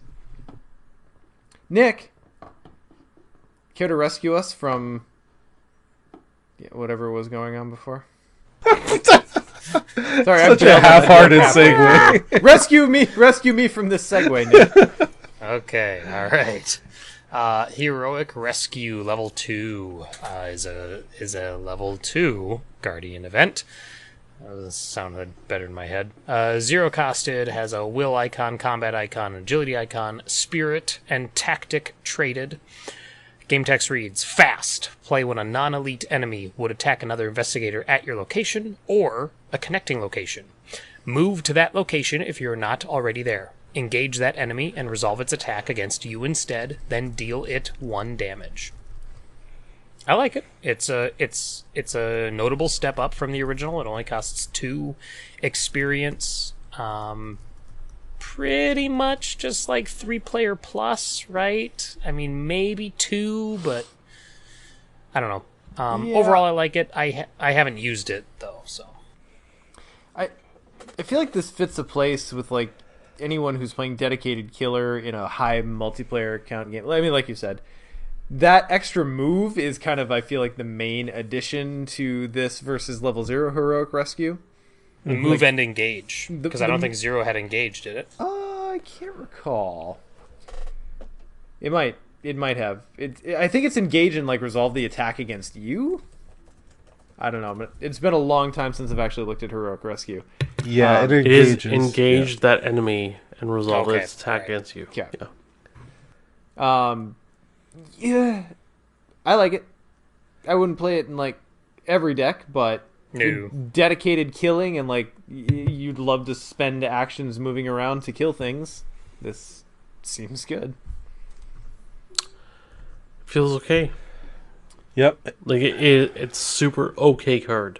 I don't Yeah. feel like I'm like, oh, I need heroic rescue level 2 to make my Diana or my Mark deck really sing. Yeah. Just Cool. I think it would be more in like the tanky. We've talked about tank investigators for a long time, but I think we've gotten actual tanks these days, like say a Calvin or Tommy. And so even like Zoe, if you want to go grab some resource from engaging the enemy, so those type of investigators, then I might be tempted. And I'll tell you, the one place I've ever run level 0 heroic rescue is in a guard dog recurring Yorick deck that was really enemy focused.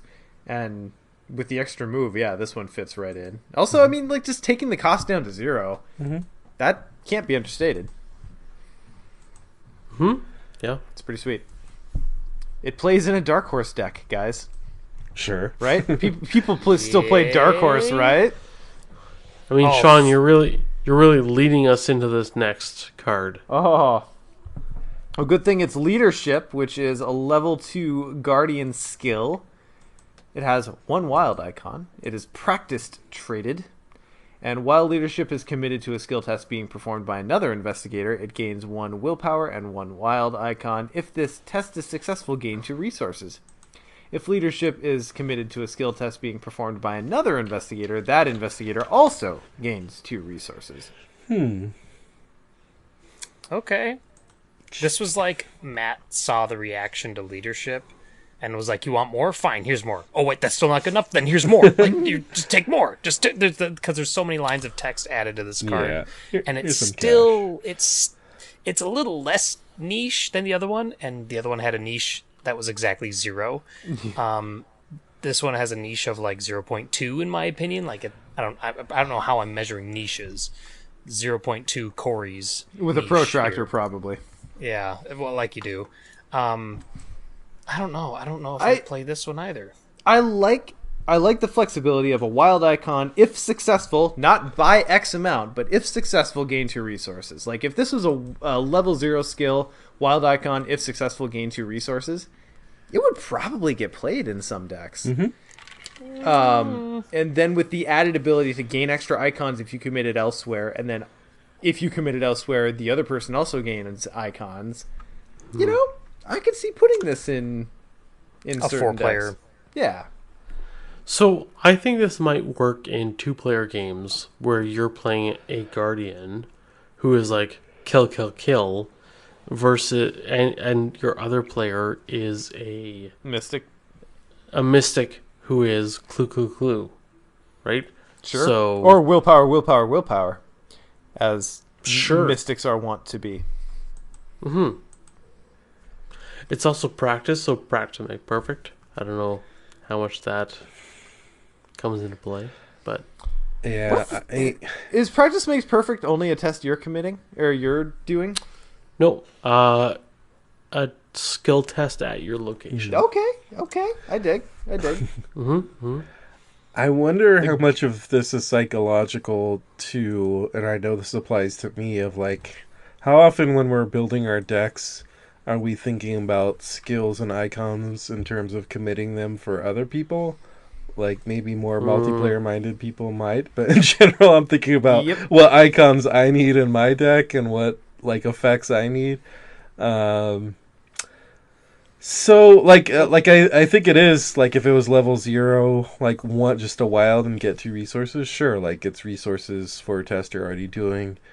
So I think it's like the 2 XP thing that's like, I like this. I think the resource generation is good. So it's not a bad card. I just think like the 2 XP, like am I going to spend 4 XP to get double copies of this? Yeah, and Guardian tends to need help with resource generation just as a class because they have some of the most expensive cards, especially when you start leveling up. But I don't think adding the resource generation to a card that never saw play necessarily makes that card see more play. So yeah. Right. Oh. Well, time will tell.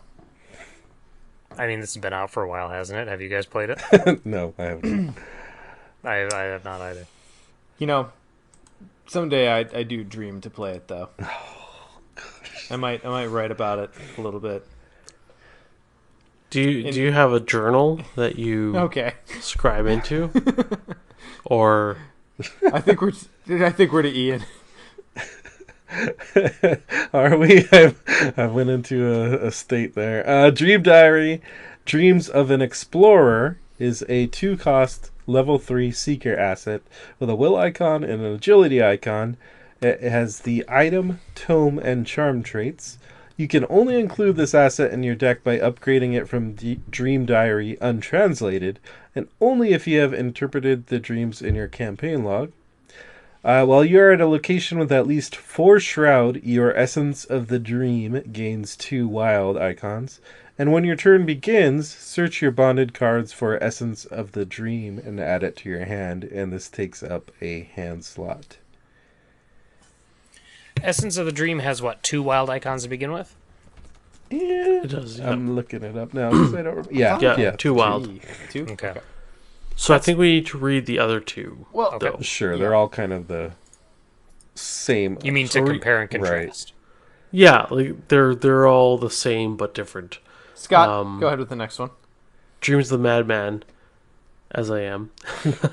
While you're so you can only include blah blah blah. Yeah, it's all the same. While you're engaged, while you're engaged with an enemy, your Essence of the Dream gains 2 wild icons, and then the whole when your turn begins, search your bonded cards for Essence of the Dream. And Dreams of a Child is while you have at least 8 cards in hand. Essence of the Dream gains 2 wild icons. Otherwise, they're all the exact same, so one of them is based on hand size, one of them is based on enemy, the other one's based on Shroud. You're running the hand size one, right?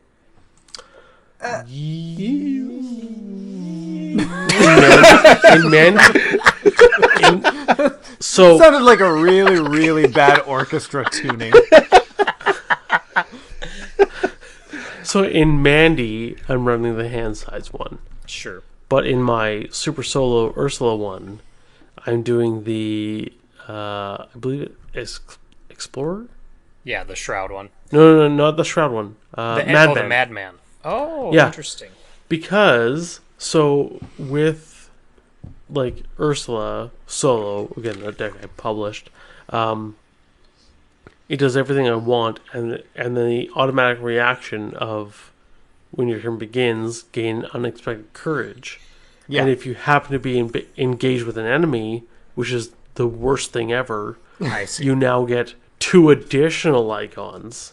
Like, It's I feel like that's the first thing to be said here is the real ability on all of these cards is once per turn you get +2 to a skill. Yeah. Sure. And then if you also have a specific criteria fulfilled, you get a little bit more.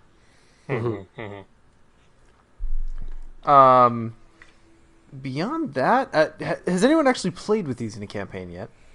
No. Not yet. No. I have, and it was an Ursula campaign. Sure. So it was the one you just described. Surprising. Yeah. I know. Scott, have you right? played anyone other than Ursula and Skids in the past 6 months? I have. I've played Ashcan. I played Mark. I've played Kachi. Super was not a real question. Okay, go fuck yourself too, then. I guess. I love you, buddy. I love you too. So I feel like for seekers, I feel like Explorer, which is the Force Shroud, happens once in a while, but I feel like that is not something you want. Like it's so niche. Madman is with an enemy, which I feel like That's when you want the emergency button. yeah. Right. And Child is when you have at least 8 cards in hand. I feel like Explorer with the whole Force Shroud is crap. Madman and Child depends on the deck.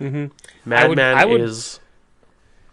I ahead. would go so far to say that Madman is the choice unless you're building a specific deck. Like, unless you're building the card draw deck, then you go Child. But otherwise, you just go Madman. I think you're right. I'd agree with that 100%, assessment. That's fair. Someone was asking in our chat here to remind how you translate this one, because it's been a while since some people have looked at it, maybe. So basically, all you have to do is succeed by 3 or more during a skill test to which Essence of the Dream is committed. and you can search your cards with an action to grab it. So, to me, this is actually one of the easier, like special upgrade seeker assets to get. Just succeed a single test by 3 or more. Yeah. Using that special essence of the dream. So, I think the only reason I haven't... The untranslated version costs you an action to pull it out, right? It's not automatic. Right, yeah. You have to spend an action to grab it. I think the only reason I haven't tried these yet is because I often feel there's only so much room in my Seeker decks for, like, am I going Archaic Glyphs? Am I going Strange Solution? I'm not going to do all of them. I mean, maybe I'll try that Mad Scientist deck one day. But, so this, like, sometimes I feel like those other ones are more impactful, which maybe reflects that they're harder to translate or decipher. But I do think this is strong. I just need to experiment with it. Yeah, I haven't played this because I haven't really played a Seeker since the Dream Eaters came out. Excepting Norman because he's barely a Seeker. But yeah, I mean, like, again, just like the ability is you get a free Essence of the Dream every turn, and you get a bonus if you fulfill a criteria. Like a free Unexpected Courage every turn is pretty decent. And like you said, Ian, I do think this is probably one of the easier ones to translate. It's it doesn't ask a ton of you. It's pretty good. Yeah, and if you're doing Madman, which you probably should under most situations, you're getting that +4 when you need to evade or when you need to attack or something. So, and Seekers traditionally are not the best at either of those things. So, what vanilla? What traits does Essence of the Dream have? It is practiced and expert. Practiced and expert. Okay. I don't know what there is to be done with that, but that's cool. Oh, also remember how cool the art is on this one. Ethan Patrick Harris, who did our Consternation on the Constellation art. Just he does good work. Artist. Speaking of cool art, Ian, do you want to read Haste? Oh, yeah, I have to read this one. I'll bite someone's hand off. One of my new favorite cards. Haste is a rogue asset. Cost 3, level 2 agility icon. Ritual traded. Has some cool art of Dexter glowing Doctor Strange on us. Limit 1 per investigator. Reaction after you perform the same type of action twice in a row. Exhaust haste. Take another action of that type again. Types include activate, engage, evade, fight, investigate, move, play, resource, and draw. It's nice that they spelled that out for us. And takes up the arcane slot, which is rare and rogue. So this card is so good. I mean, the thing about it is it seems like, you have to do the same type of action, but like generally in Rogue, you're getting extra actions anyway. So let's say you have your action from Leo DeLuca to do something, and then you double it up to double investigate and then get a free haste, or you're getting a free action from Tony's like bounty, something like that. It's just quickly kind of snowballs into this turn where you're taking like 5 or 6 actions. Yeah, I think that this is, and it's using a slot that Rogue isn't going to worry about too much. And yeah, like you said, Rogue has the actions to spare.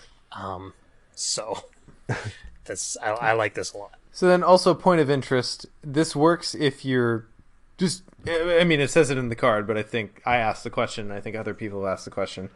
If you're doing the same type of action, but not necessarily in the exact same way, like you could do a basic investigate action and then use a flashlight and then get another investigate. Like you could do read the signs as your third action. As long as it's the same type, the manner in which you do it doesn't matter. Is that accurate?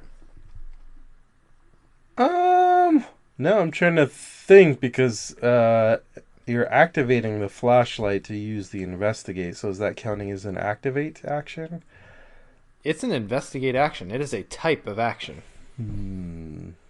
Has this been ruled on yet, or am I? I'm sure it has. Speaking completely out of my ass. Yeah, I'm sure it has, and I just don't remember what the ruling was. And Matt was in our chat until I just looked for him now. Very convenient. He's like, oh, I'm not answering this one. Bye. These guys don't like leadership. That's true. Yeah, anyway. I'm fairly certain that holds. But I also don't know. Sure.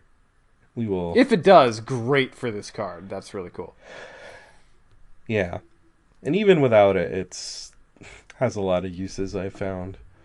Generally in like investigating a ton in a turn where you're just like super clover mode with someone like Finn, say, or you're like fluffing your fight test but you get another shot at it. It's good stuff.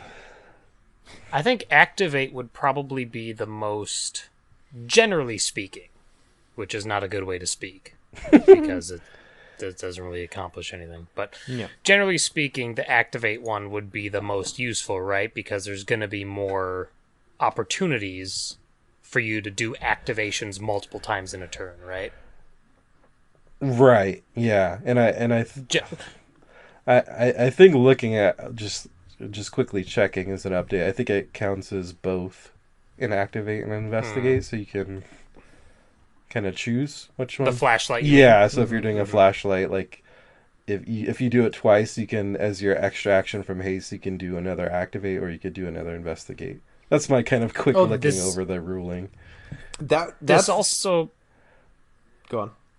I was just going to say, this also kind of turns off those pay 2 actions, discard this weaknesses. Because you're activate, get rid of the weakness, exhaust, haste. It's like it only costs 1 action, right? Mm-hmm. As long as your next action is an activate, yeah. Which we already determined, well, I did, by speaking generally, that activates are pretty damn common. Yeah, they're very common. Yeah, for sure.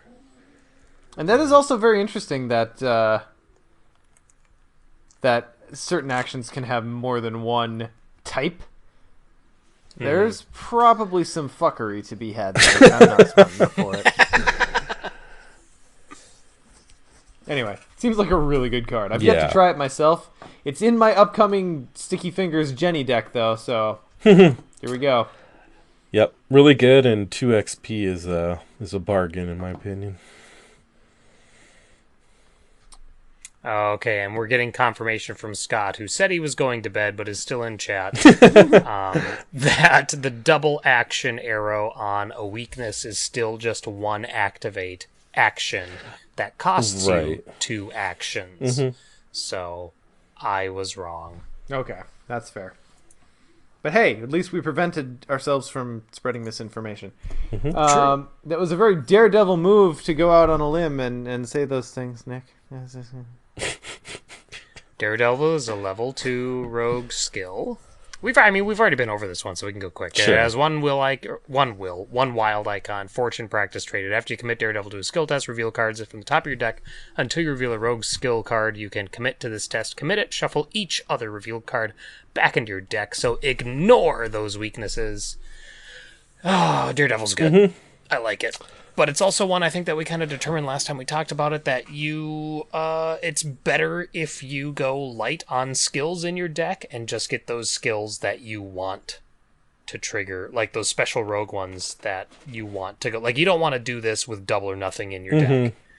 Or at least you're very kind of meticulous and careful about what skills you're including. Yeah. The nice thing, though, is that it specifically searches for one that you can commit to the test. So, it'll skip over the combat icon ones if you're doing an investigate or whatever. Right. But this with quick thinking is awesome, I think, as long as you're up. And things like Hatchet Man would be good. Well, that pretty much all, like a lot of the rogue skills are just ones that... Does this make Opportunist, like... Because you would return Opportunist to your hand, right? You would, if presuming you succeed by 3 or 2, depending on which level 2 you or more, commit. Yeah. Interesting. There's a lot of fun to be had with this one. I made a Wendy deck based on this card. Oh. It was okay, and maybe Wendy was a little bit harder for it because she's maybe a little bit more limited in which rogue skills specifically she can take, but she can take most of them.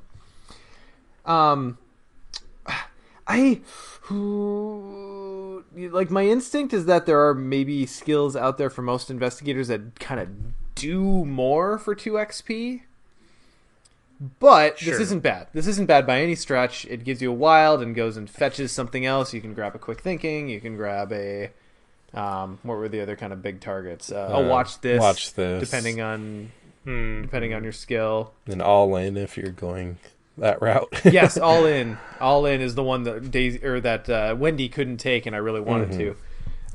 Well, and this could pull something like a vicious blow, which could be really nice too. Like, No, it can't. suddenly get that what? It has to be It a has to rogue be a rogue skill. Yeah. Oh yeah, never mind. And that is kind of what keeps it in the reasonable range instead of being Sure. like, oh, this is so amazing.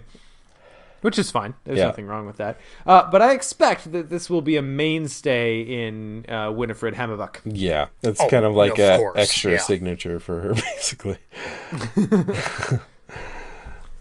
So it can be pulled with practice to makes perfect, which is pretty cool. Mm-hmm. For the 2-3 investigators who can take that combo. Yeah. I feel Yellow like we've green mentioned is the- practice is makes the perfect. combo. Oh, go ahead. I feel like we've mentioned practice makes perfect like 50 times during this episode. That card is really has getting up in its stock. Yeah. Anyway, I expect this one will only get better as the card pool increases, as the targets for it increases and can be tweaked depending on your investigator. I feel like it's good, but not great now, and will get great soon. Mm-hmm. Also, it's Winnie and what I believe to be her Sopwith camel taking down winged beasts in the night. So the art is fantastic. Mm-hmm. I'll play it for the art alone. So Empower Self is a level 2 mystic asset. It is 3 cost. I'm going to cover these all at once and just substitute the things here. So we've got Stamina, which has 2 combat icons, ritual trait Myriad, limit 1 Empower Self stamina per deck. Up to 3 Empower Self cards can take up a single arcane slot. Anytime a card effect requires you to use willpower instead of combat, you may ignore that aspect of the effect. And then fast action, exhaust Empower Self. You get +2 combat for this test, and it, of course, takes up an arcane slot. And then we've got Alacrity, which does everything that I just mentioned, except it targets agility instead of combat. And then we've got Acuity, which targets intellect instead of combat. So all 3 of them kind of form the Myriad set. Mm-hmm. Have you guys used these yet? We've talked about these a bit. I thought about it, but then I decided not You to. just kept living your life. Yeah, I kept using other mystic cards Yeah. that worked. I have used it, and now I'm trying to remember what deck I used it in. I did remember liking it, whatever deck it was. So while we're talking, let me see if I can find what deck it was. I feel like these are in a really, really... And I know we've covered this before, so we'll be somewhat quick on these. But these are in a really weird spot for Mystics because, for the most part, the Mystic card pool tells you use willpower instead of X. Right. So for a Mystic, not a level 0, a Mystic level up card to tell you use X instead of willpower is just kind of really... I don't want to say it's against the class identity, but it's against the class identity. I mean... these are what you would use with Marie so that you can still benefit from Rite of Seeking and pulling extra clues, right? Or wait, what's her will is 4, isn't it? Her will's 4, yep, will 4, intellect 4. Yeah, so well, maybe not then. Because that's the thing, I guess I think these are so dependent on your deck composition. Yeah. These are not... It's weird, because they're not built around cards because they're one-ofs and they're rituals, so you're not fishing for them. Is there anything that can fish for a ritual? Nope. No. So they're not built around cards. They're more... So you want to play a Mystic, but you want to use Seeker cards. Yeah, I mean, Take I think Acuity. these are for Mystics who don't want to use willpower. And the weird thing is, there's just not many situations where that is a thing nowadays. Right. The one place that I've used these to decent effect is that I built a solo Diana deck. And I use Diana just simply because she's the one Mystic who doesn't necessarily always want to lean into willpower because she starts so low. A lot of times my solo Diana decks actually primarily use her other 3 stats and then her cancel ability. And then as you move through the scenario, it's cherry on top that you are building up your willpower and you become more resilient to willpower tests. But for your normal Diana, where that's the case, getting to a +5 and above that, depending on your test, is pretty good. The fact that these all sit in a single arcane slot is pretty good. Mm-hmm. They all cost 3, and they're all not fast, which I feel like is the biggest thing that hurts these ones. Is just how much time it takes to get them all down. Yeah, I can't seem to find the deck I used this in, so maybe it was a fever dream. But as far as how I remember using them, is I actually, because I think it's easy to forget about the free trigger, which is just getting a +2 bonus to a skill, and I didn't use the replacement effect at all, because it's just a May, so you can choose not to put that into effect. So I think I was just using them as a suite of like well-rounded cards to make the investigator more flexible. I think it's specifically like the intellect and the combat. Yeah. Honestly, that's my experience. I don't think that I have ever used the replacement effect. These are a +2 once per turn asset to me. And what's weird about it is they're one-ofs, so they're just in a weird place. They're one-ofs. You want to target a specific stat for most investigators, so that makes it hard. I don't know.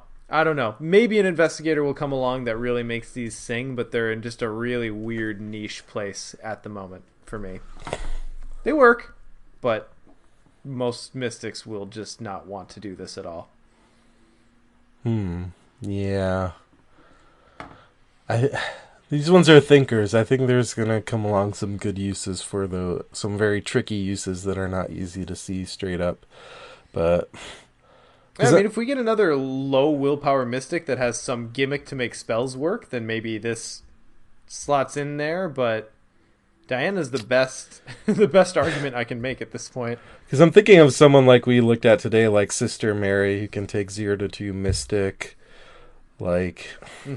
Does she potentially want to be able to take a test with combat so that she can commit like combat icons like Vicious Blow, for example? Something like that. No, her combat's 3 and her willpower's 4. Next silly question. I know, but you're able to commit like skills to that test that you wouldn't normally be able to. That's true. For like, let's say it's a shriveling, which normally wants you to use your willpower. Suddenly you can commit a Vicious Blow to a shriveling. I don't know. I would have to experiment with it, but I'm just trying to think of ways that could work. This is an extremely ritualist card, if we're going with the Arkham player archetypes. Like, this is a very tricky, oh, hey, look, I made this work type card. Yes. Yeah. You got to work at it for sure. Unlike, perhaps, Twyla Catherine Price, I have no idea who the fuck's turn it is. I do not. I don't either. I can read it. Nick, you want to read Twyla? Oh, go ahead, Nick. Twyla Catherine Price, Lost in a Dream, level 3 mystic asset. Costs 3 resources, has an intellect and agility icons. Ally, artist, dreamer, traded. Reaction after you spend 1 or more charges from a spell asset. Exhaust Twyla Catherine Price. Place 1 charge on that asset. Takes up the ally slot, 1 health, 2 sanity. So she is pretty squishy for 3 experience and 3 cost, but she keeps your spells in play. I mean, she's an auto-include in Akachi, right?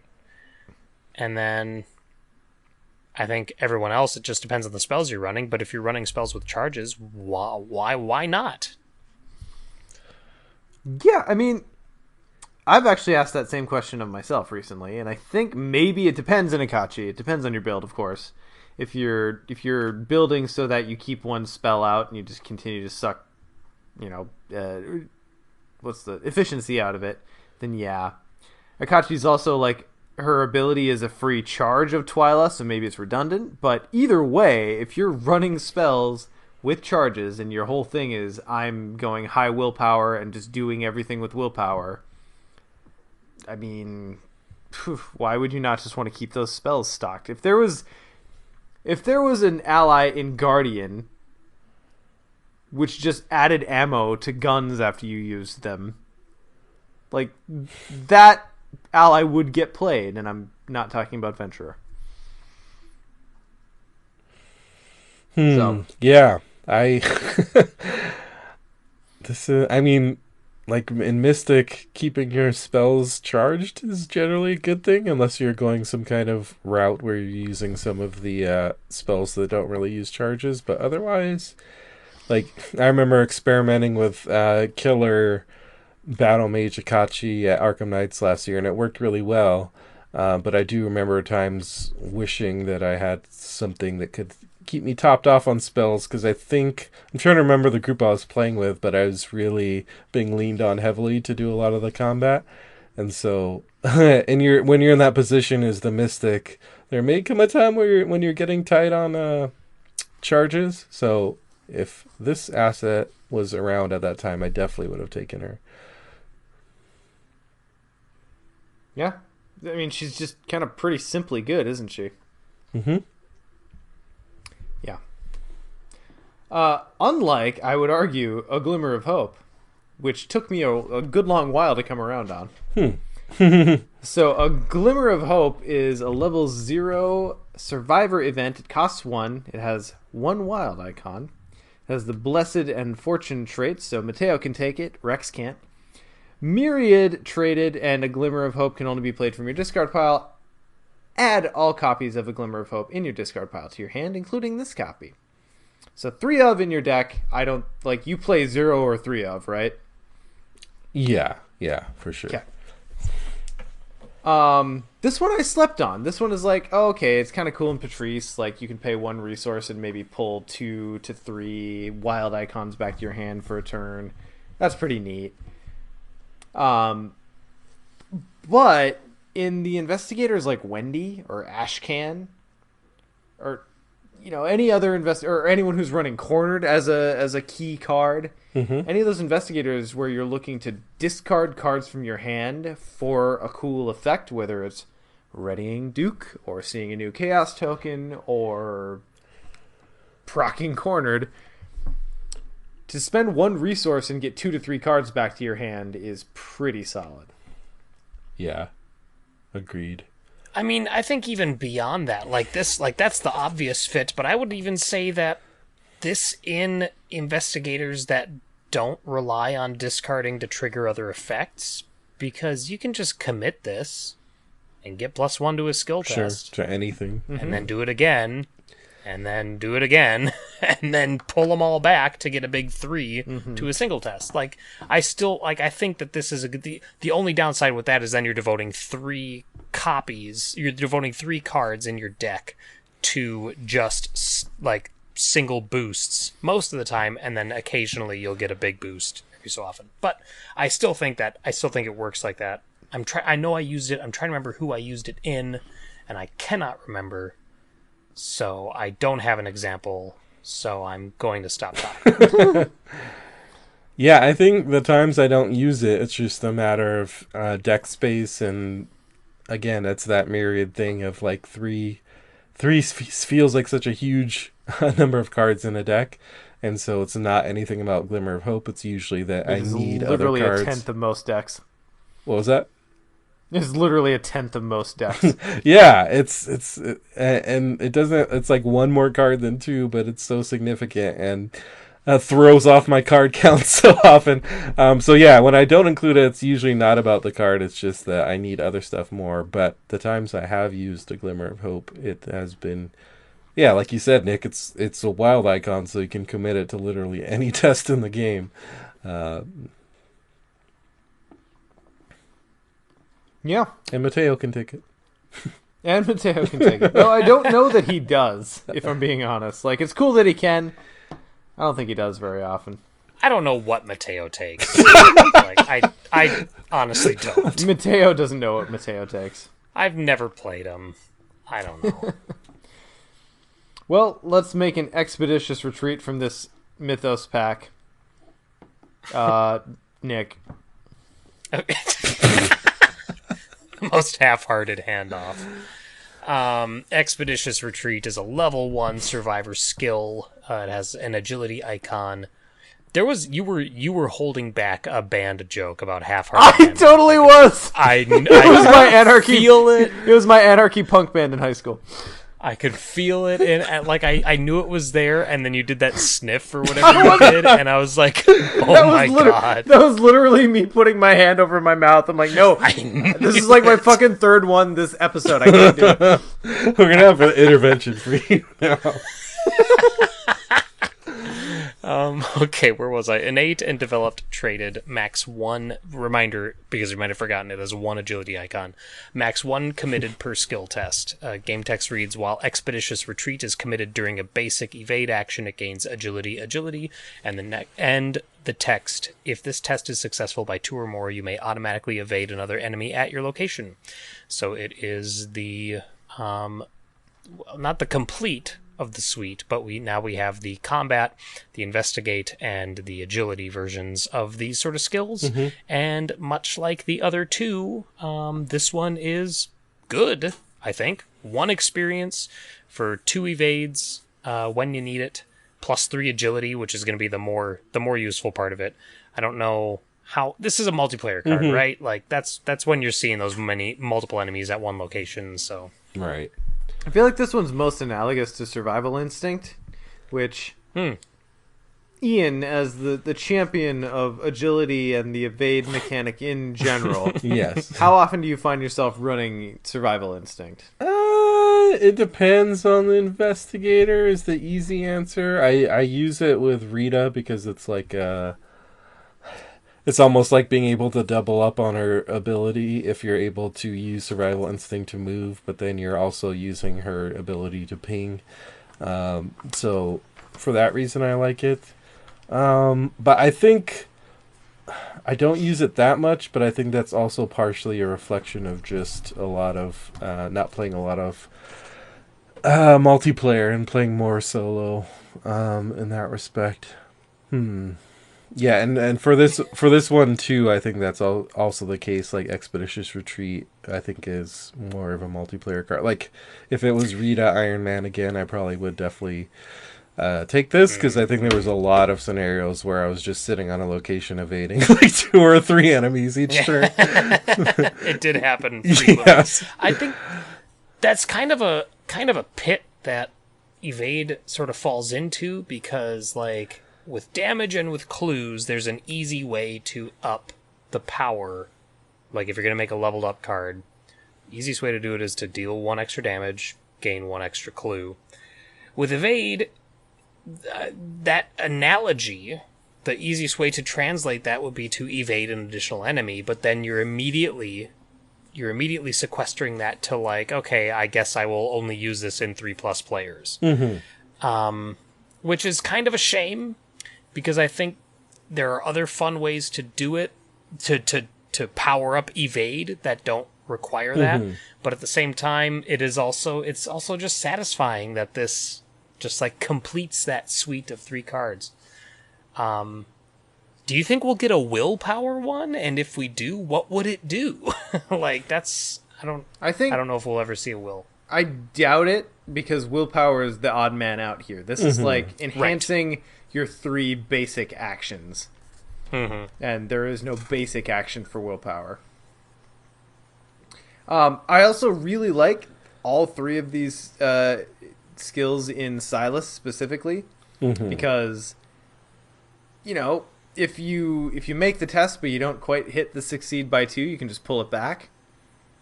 You can also do the thing where if you pull a Zelda sign, you just pop this into a test, or one of the other ones depending on the test, and automatically get the the +2 effect. I don't know. There's some cool stuff to be done here, and I think these are very, very good survivor cards because they require that you just kind of be doing the basic thing. Mm-hmm. But if you happen to ace it, then you ace it. Yeah. Yeah. You do as survivor. Yeah, I guess the final thing I would say is the evade ones are tricky because this situation is going to come up not far less frequently than the combat and investigate situations. But then when it does come up, it's usually a situation where if you don't have a way out, you might be screwed. So these kind of cards are difficult to evaluate because they're not as consistently useful as other cards, but they are kind of the get out of situations that are going to end your game type. And so, yeah, a little tricky to evaluate sometimes. All right. Well, that wraps us up on the player cards for the point of no return. So let's talk a little bit about the scenario. Now, we already talked a lot of bit on the story side with Matt when he was on, so I kind of want to focus on the mechanical and then, winning, if you're playing to win type of discussion for this one. So as far as setup goes, this one's actually pretty simple. You know what was funny for me is I pulled this the insert out of the pack for this one. I'm like, fucking 1 page? Matt, is something wrong? Something happened? It's very rare that we get a 1-pager, is what that joke was. So there's not a whole lot in setup. But kind of the main mechanical things here is that it's a pretty big map to start. You've got the veiled mechanic where you want to go to these different areas and flip it over, see what you see. The map then explodes into a couple of new areas and adds new encounter sets. I think this one, it's got some really cool stuff about it, but I think it's pretty basic Arkham for the most part. Yeah, I think what I would say is it's funny because I feel like the Dream Eaters cycle in some ways is doing this adventure feel better than the TFA cycle, which was like on the box supposed to be the adventure cycle. And I've grown more positive on TFA over time, but as have we all. But I just think like the sense in which this scenario, like you start out with a set of locations and then the map just keeps expanding to new locations and you find new stuff there. Like that to me feels more like exploring and like finding new areas than the Explore deck did. So that's why I say like I think it's almost a better implementation of this like adventure game feel. And Search for Gaddafi did a similar thing, just in a different way. Yeah, so as far as just kind of general strategy goes, do you guys have one? I stay away from the City of the Gugs for the most part because the Gug that pops into play, the Gug Sentinel, boy, he's a bastard. Yeah, I played this scenario once when it came out, and I don't remember much of it. I just remember it was hard. Yeah. So perhaps that's the first word to be said, is that this one I have found to be generally pretty difficult. Mm-hmm. This one is, I don't know if I have a strategy, but it's more like the more you play it, the more you get a sense of how much time you have, because the map grows to be so big and there's beyond just, like you can do the minimalist strategy of just get the clues you need, get to the end, in which case I've generally found you should have enough time. But there's also alternate stuff you can do, which has campaign repercussions and other repercussions like getting XP. So, for example, like you have to make that decision early on of what you're mentioning, Sean. Like, do I go to the City of Gugs to get this other stuff? Do I just go straight ahead? And I think the strategy for me is it just depends on your team. Like, if I don't have much confidence in my team, I'm probably just going to plow straight ahead to the end and ignore the other stuff. But when I was playing with Norman and Calvin recently, I was feeling pretty confident with that team, and I was just going all out to like max out everything. Yeah. So particularly fun mechanics for this one, though. I loved the slithering dole and the dole tunnel mechanic in this one. Honestly, it surprises me that that sort of mechanic wasn't sequestered like as the centerpiece for a scenario. Sure. Whereas this one was just like, it was the cool mechanic that got added halfway through. I'm very interested to see how that plays in higher player multiplayer accounts. Wow. Multiplayer counts. Yeah, But anyway, I thought the dole was really cool. yeah, and I think that also adds to the adventure feel. Like there's those elements there that aren't even central to the scenario, but it's just like you might encounter a dole in its holes. Okay, that sounds bad, but a dole in its Dole, holes. if you will. Surprise, dole hole. You gotta pay the dole troll to get in. get into that dole hole. Oh, okay. Yeah, the slithering D hole. I'm sorry. So I know this isn't the game's fault. I know it's not the IP's fault. Someone said it to me once that dole is D-hole, and I cannot ever read it in any other way now because apparently I'm fucking 12. Yep, I mean So. that's what they call it in the Dreamlands, is the old D hole.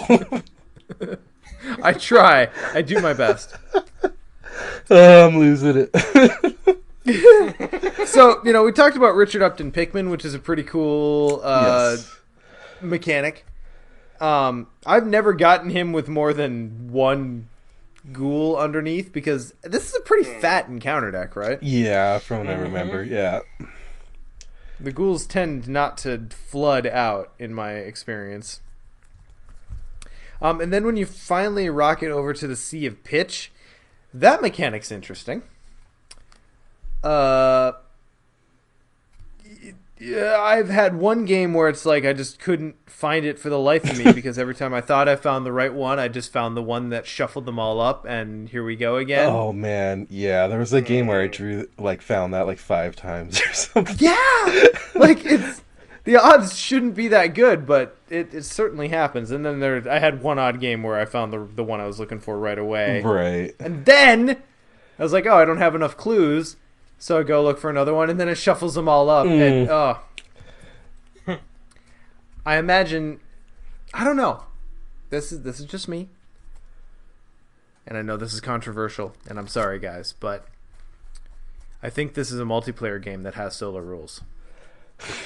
Oh boy, that's a whole other topic. I think a lot of the scenarios we're seeing, they tend to play a little bit better with high multiplayer counts just because of how much ground you can cover and how much kind of wildness you can mitigate amongst the group, if that makes sense. I mean, I want to argue with you, but that's just because I play solo most. I know.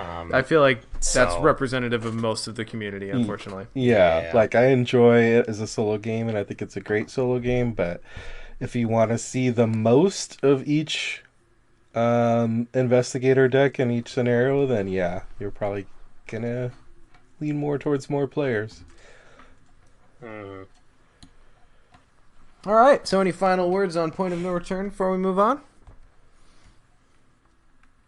I remember it. I enjoy Like it. I don't really have a whole lot that's to say that's bad about the scenario. Yeah. Yeah, that's it. I think it's Conversation I think over. it's like you said, it's kind of that basic Arkham experience, just implementing some kind of cool areas to explore. But yeah, for that reason, there's not really this is the strategy. Go get clues and learn what the veiled side of each location does, and you'll be okay. Yeah, like that. It's so straightforward. Where it's just like, okay, that new area is open. Go do it now, Yep. and don't fuck it up. Don't mess with the D hole. You'll be okay. All right. So, guys, then let's move it on to a little bit of tentacle time. Nick, what's been grabbing your free time of late? Let's start with you since you were so light on the front. Yay! So like I said earlier, the time that I had that I could have been playing Arkham. I ended up playing Final Fantasy VII Remake. Yeah. Get your pitchforks. I'm sorry, I missed what you said, Sean. I said, get your pitchforks. Oh. No, it's super good. Yeah. It's phenomenal. It is amazing. Like, and here's the thing. Like, I like Final Fantasy, like, as a series, but I was never super into it. I played multiples of them. I've owned multiples of them. I've never beaten one. I got pretty far into 7, classic. I got pretty far into 8. I scratched the surface of 9. I almost beat 10. Like, that's the one I got the furthest in. Like, it was like the third boss from the end or whatever was where I ended up losing. Or quitting, rather. And then 12, I got maybe like halfway through. And that was where I stopped. And like, I always liked Final Fantasy VII, and I knew the broad strokes of the story, but I never knew the specifics. So I was like, oh, Remake will be a fun experience for me to get back into it and to re-experience. And it's also, Remake is the first third of the original Final Fantasy VII. And that's the third that I knew the best because I played it so many times. So in a way, like, it was a remake of the Final Fantasy that I knew, and then the follow-up portions would be almost like finding a new game again, to a degree. Sure. I was not aware of how correct that assumption would be, not just in regards to my personal experience with Final Fantasy VII, but in regards to Final Fantasy VII versus Remake in general, because they do change things. Anybody who plays beyond the demo will know that, because it's almost immediately after the demo stuff is when you start to see some changes, and they're subtle. There's a little bit here and there, and they don't spend a lot of time on it either. They move past it pretty quick. So usually it's more like you as a player are sitting there going, wait a minute, what was that? And none of the characters on screen are recognizing, what exactly happened. I'm trying to dance around it because I don't want to spoil anything, but it is absolutely phenomenal. Like, I played it as soon as I stopped halfway through my Resident Evil 3 Nightmare playthrough, which is my third time through Resident Evil 3, to do Final Fantasy VII, and I was planning to like bounce back and forth, but no, I did Final Fantasy VII start to finish. Like, I didn't play anything else. Yeah, and now I have hard mode unlocked, and I plan to do that pretty quick here. Probably start that in the next week or two.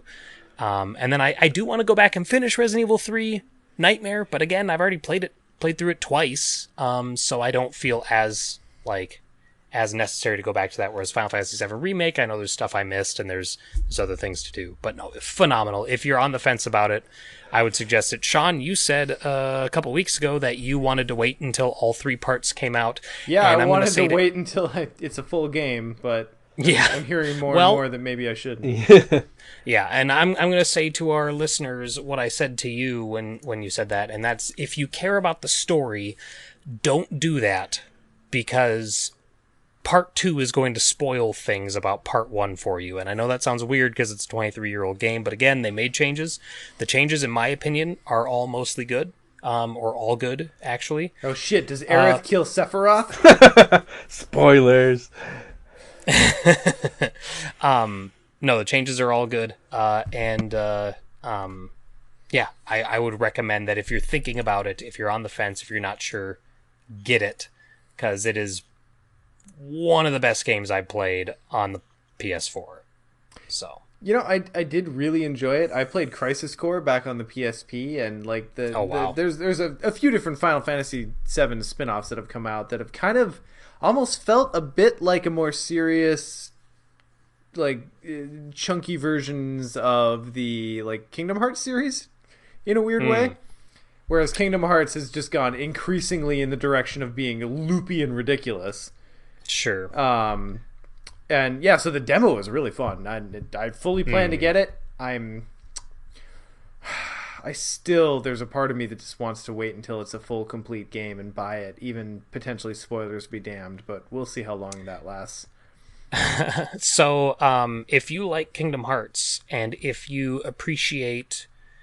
This is going to sound weird, because I know Kingdom Hearts is one of the worst franchises for this, but if you appreciate the kind of stories that Kingdom Hearts tells, And I don't mean convoluted ones that require you to buy 5 systems in order to understand the full story. I mean more like the trappings in which Kingdom Hearts tells its stories, the themes and everything that it explores. Final Fantasy VII Remake is by the same director. It's Nomura who directed the Kingdom Hearts series. And it's apparent throughout the entire remake, at least this one, that it's Nomura directing it, but that also So there's just straps and zippers everywhere. I mean, you wait, Ian. How far into it are I'm you? about halfway through. I'm on chapter 9. The Okay, wall market. all right. Well, I was just gonna say you bring up straps and zippers, and I'm just gonna say like wait till you see Rufus's costume. Oh my god, I can't wait. Rufus is amazing. I love her. But anyway, it's obvious that Nomura is directing it, and also that he and his team know Final Fantasy, and not only that, but also all of the ancillary material, like you talked about, like Crisis Core and even Dirge of Cerberus and Advent Children. That's a deep cut. And yeah, like they know that stuff inside and out, and all of that is taken into account when it comes to the remake. Like it revisits, remixes, and also recontextualizes a lot of that stuff. I say that as someone who has only played most of Final Fantasy VII and seen Advent Children once, and that was it. That's all you need. Right. But yeah, anyway, long story short, if you're thinking about it, get it. If you're on the fence, get it. It's awesome. It's great. So highly recommended. Yes. Cool. All right, we'll see how long I last. Ian, how about you? Well, I talked about Final Fantasy VII last time, but I'm probably going to talk about it again because I've literally done nothing but either play Arkham or Final Fantasy VII. And I'm about halfway through, like I said, and I think for me it's interesting seeing people with various experiences, like how much they liked the original Final Fantasy VII, how much they played of it, and how they react to this one. For me, like Final Fantasy VII when it came out hit during, I think I was like freshman or sophomore of high school. So like anything that comes out during that time period is so like influential on you, like, and so when that game, formative age, yeah, it's super formative. And so for that game to come out at that time, like, that's the reason why I know sometimes people say, oh, Final Fantasy is overrated, and I a lot of times I'm like, that may be the case if you're talking about like just how good a game it is, but you have to take it in its context of like what it came out and what it did for RPG gaming. Like that was the first RPG that came out and said like, we are gonna make like, it sounds funny looking back now at these blocky graphics, but we're gonna make like a cinematic, basically movie type experience RPG on your system. And like it was the bleeding edge of production value for a really long time. It was, and it was so hugely influential. And at that time I was all about like Final Fantasy and 7 and 8 and 9. 10 is when I kind of my ending point. And after that, like, BioWare sucked me in and, like, the American RPGs. Or North American RPGs. But, anyway, all that's to say that, like, for this game to be so beloved to me in that way, like, I was a little bit nervous. Like, how much are they going to change? Can it be that good? And, like, you can never really recapture and go back to that age, but playing this has made me feel some of those same feelings, to just be like so excited for a game and a world and an RPG and all that. And I know a lot of that's tied into nostalgia, but it's such a fun experience. And you guys know like how much I struggle to make time to play video games and actually finish one. Like I'm really bad at that. I'll usually lean towards just playing a tabletop game instead, but this one I've just been cranking away at. Nice. You guys are going to make me play this just so I have something to talk to you about. Not sorry. It worked with Bloodborne. Okay, all right. It can work again. All right. Well, here's the thing: is I was going to talk about. I'm farther in control, and it's still really fun, and that's cool. Mm-hmm. And I'd really love to have been able to say that I've started other video games or gotten something new in my life. But the problem was I've now gotten 2 new friends into Bloodborne between Justin and our friend Kip, who's been on the podcast before a good long while back. To be fair, I started Kip a couple years ago. Yes, and I picked up from your good work. And the problem is Kip blasted past both of us. And has now platinumed the game. And, like, he soloed the entire fucking thing, dude. Yeah. Like, that blows my mind. And it doesn't, because I know Kip. He's got the obsessive personality, which is why I think we both said, hey, you'll like this game to begin with. But, oh god, Bloodborne! Go ahead and cross it off. It has been 0 days since Sean talked about Bloodborne, but I started a new game a while ago and then finally picked that back up, and I'm now to the end, and I finally decided that, you know what, just to finally put like the bow on this thing, I'm going to use quarantine as an excuse to get the platinum on Bloodborne, so that way the only time I ever pick it back up again is to just enjoy it. Not with any objective, not like, hey, I want to try this build out, just to enjoy it, which I will. But yeah, I'm like 2 trophies away from getting the platinum, and the game just keeps on giving. I feel like whoever I talk to about Bloodborne, I feel like Bloodborne is to me like CrossFit is to most people who do CrossFit. Like everyone who listens is just like, Jesus, Art, shut up. You cannot just be quiet. You're just talking to talk. But God, Bloodborne is such a good game. And so relevant to the interests of anyone listening to this podcast who's into Lovecraftian lore. It pulls so much influence from that aisle of fiction. And it's just a good game in general. So, yeah. Anyway, Bloodborne. Almost platinum. I hope next time, by the next time we record, I will have platinumed it. And I downloaded Assassin's Creed Odyssey on a flash sale. I got like the base game and all the expansions up to this point for like $30, and they have done a lot of expanding on that game. So I'm really hoping that I'll have had a chance to dive into that, because I haven't played an Assassin's Creed game since 3. Yeah. So it's been it's been a hot minute since I've checked into that franchise. And Skip the best one. that's what I keep hearing. I'll probably get around to it on Switch now that it's out there. Yes. But I love me some Greek mythology, and since I've left the Assassin's Creed series, they've decided to just like forego the whole, hey, we're kind of feigning realism thing, and just actually get into the mythology. So I'm really excited to see what they do in the Greek realm. So yeah, really hoping to have cracked into Odyssey by the next time we talk. So we've gone really long here. Good night, Scott. Thank you, everyone, for joining us on episode 83 of Mythos Busters, and we'll catch you guys next time. Bye.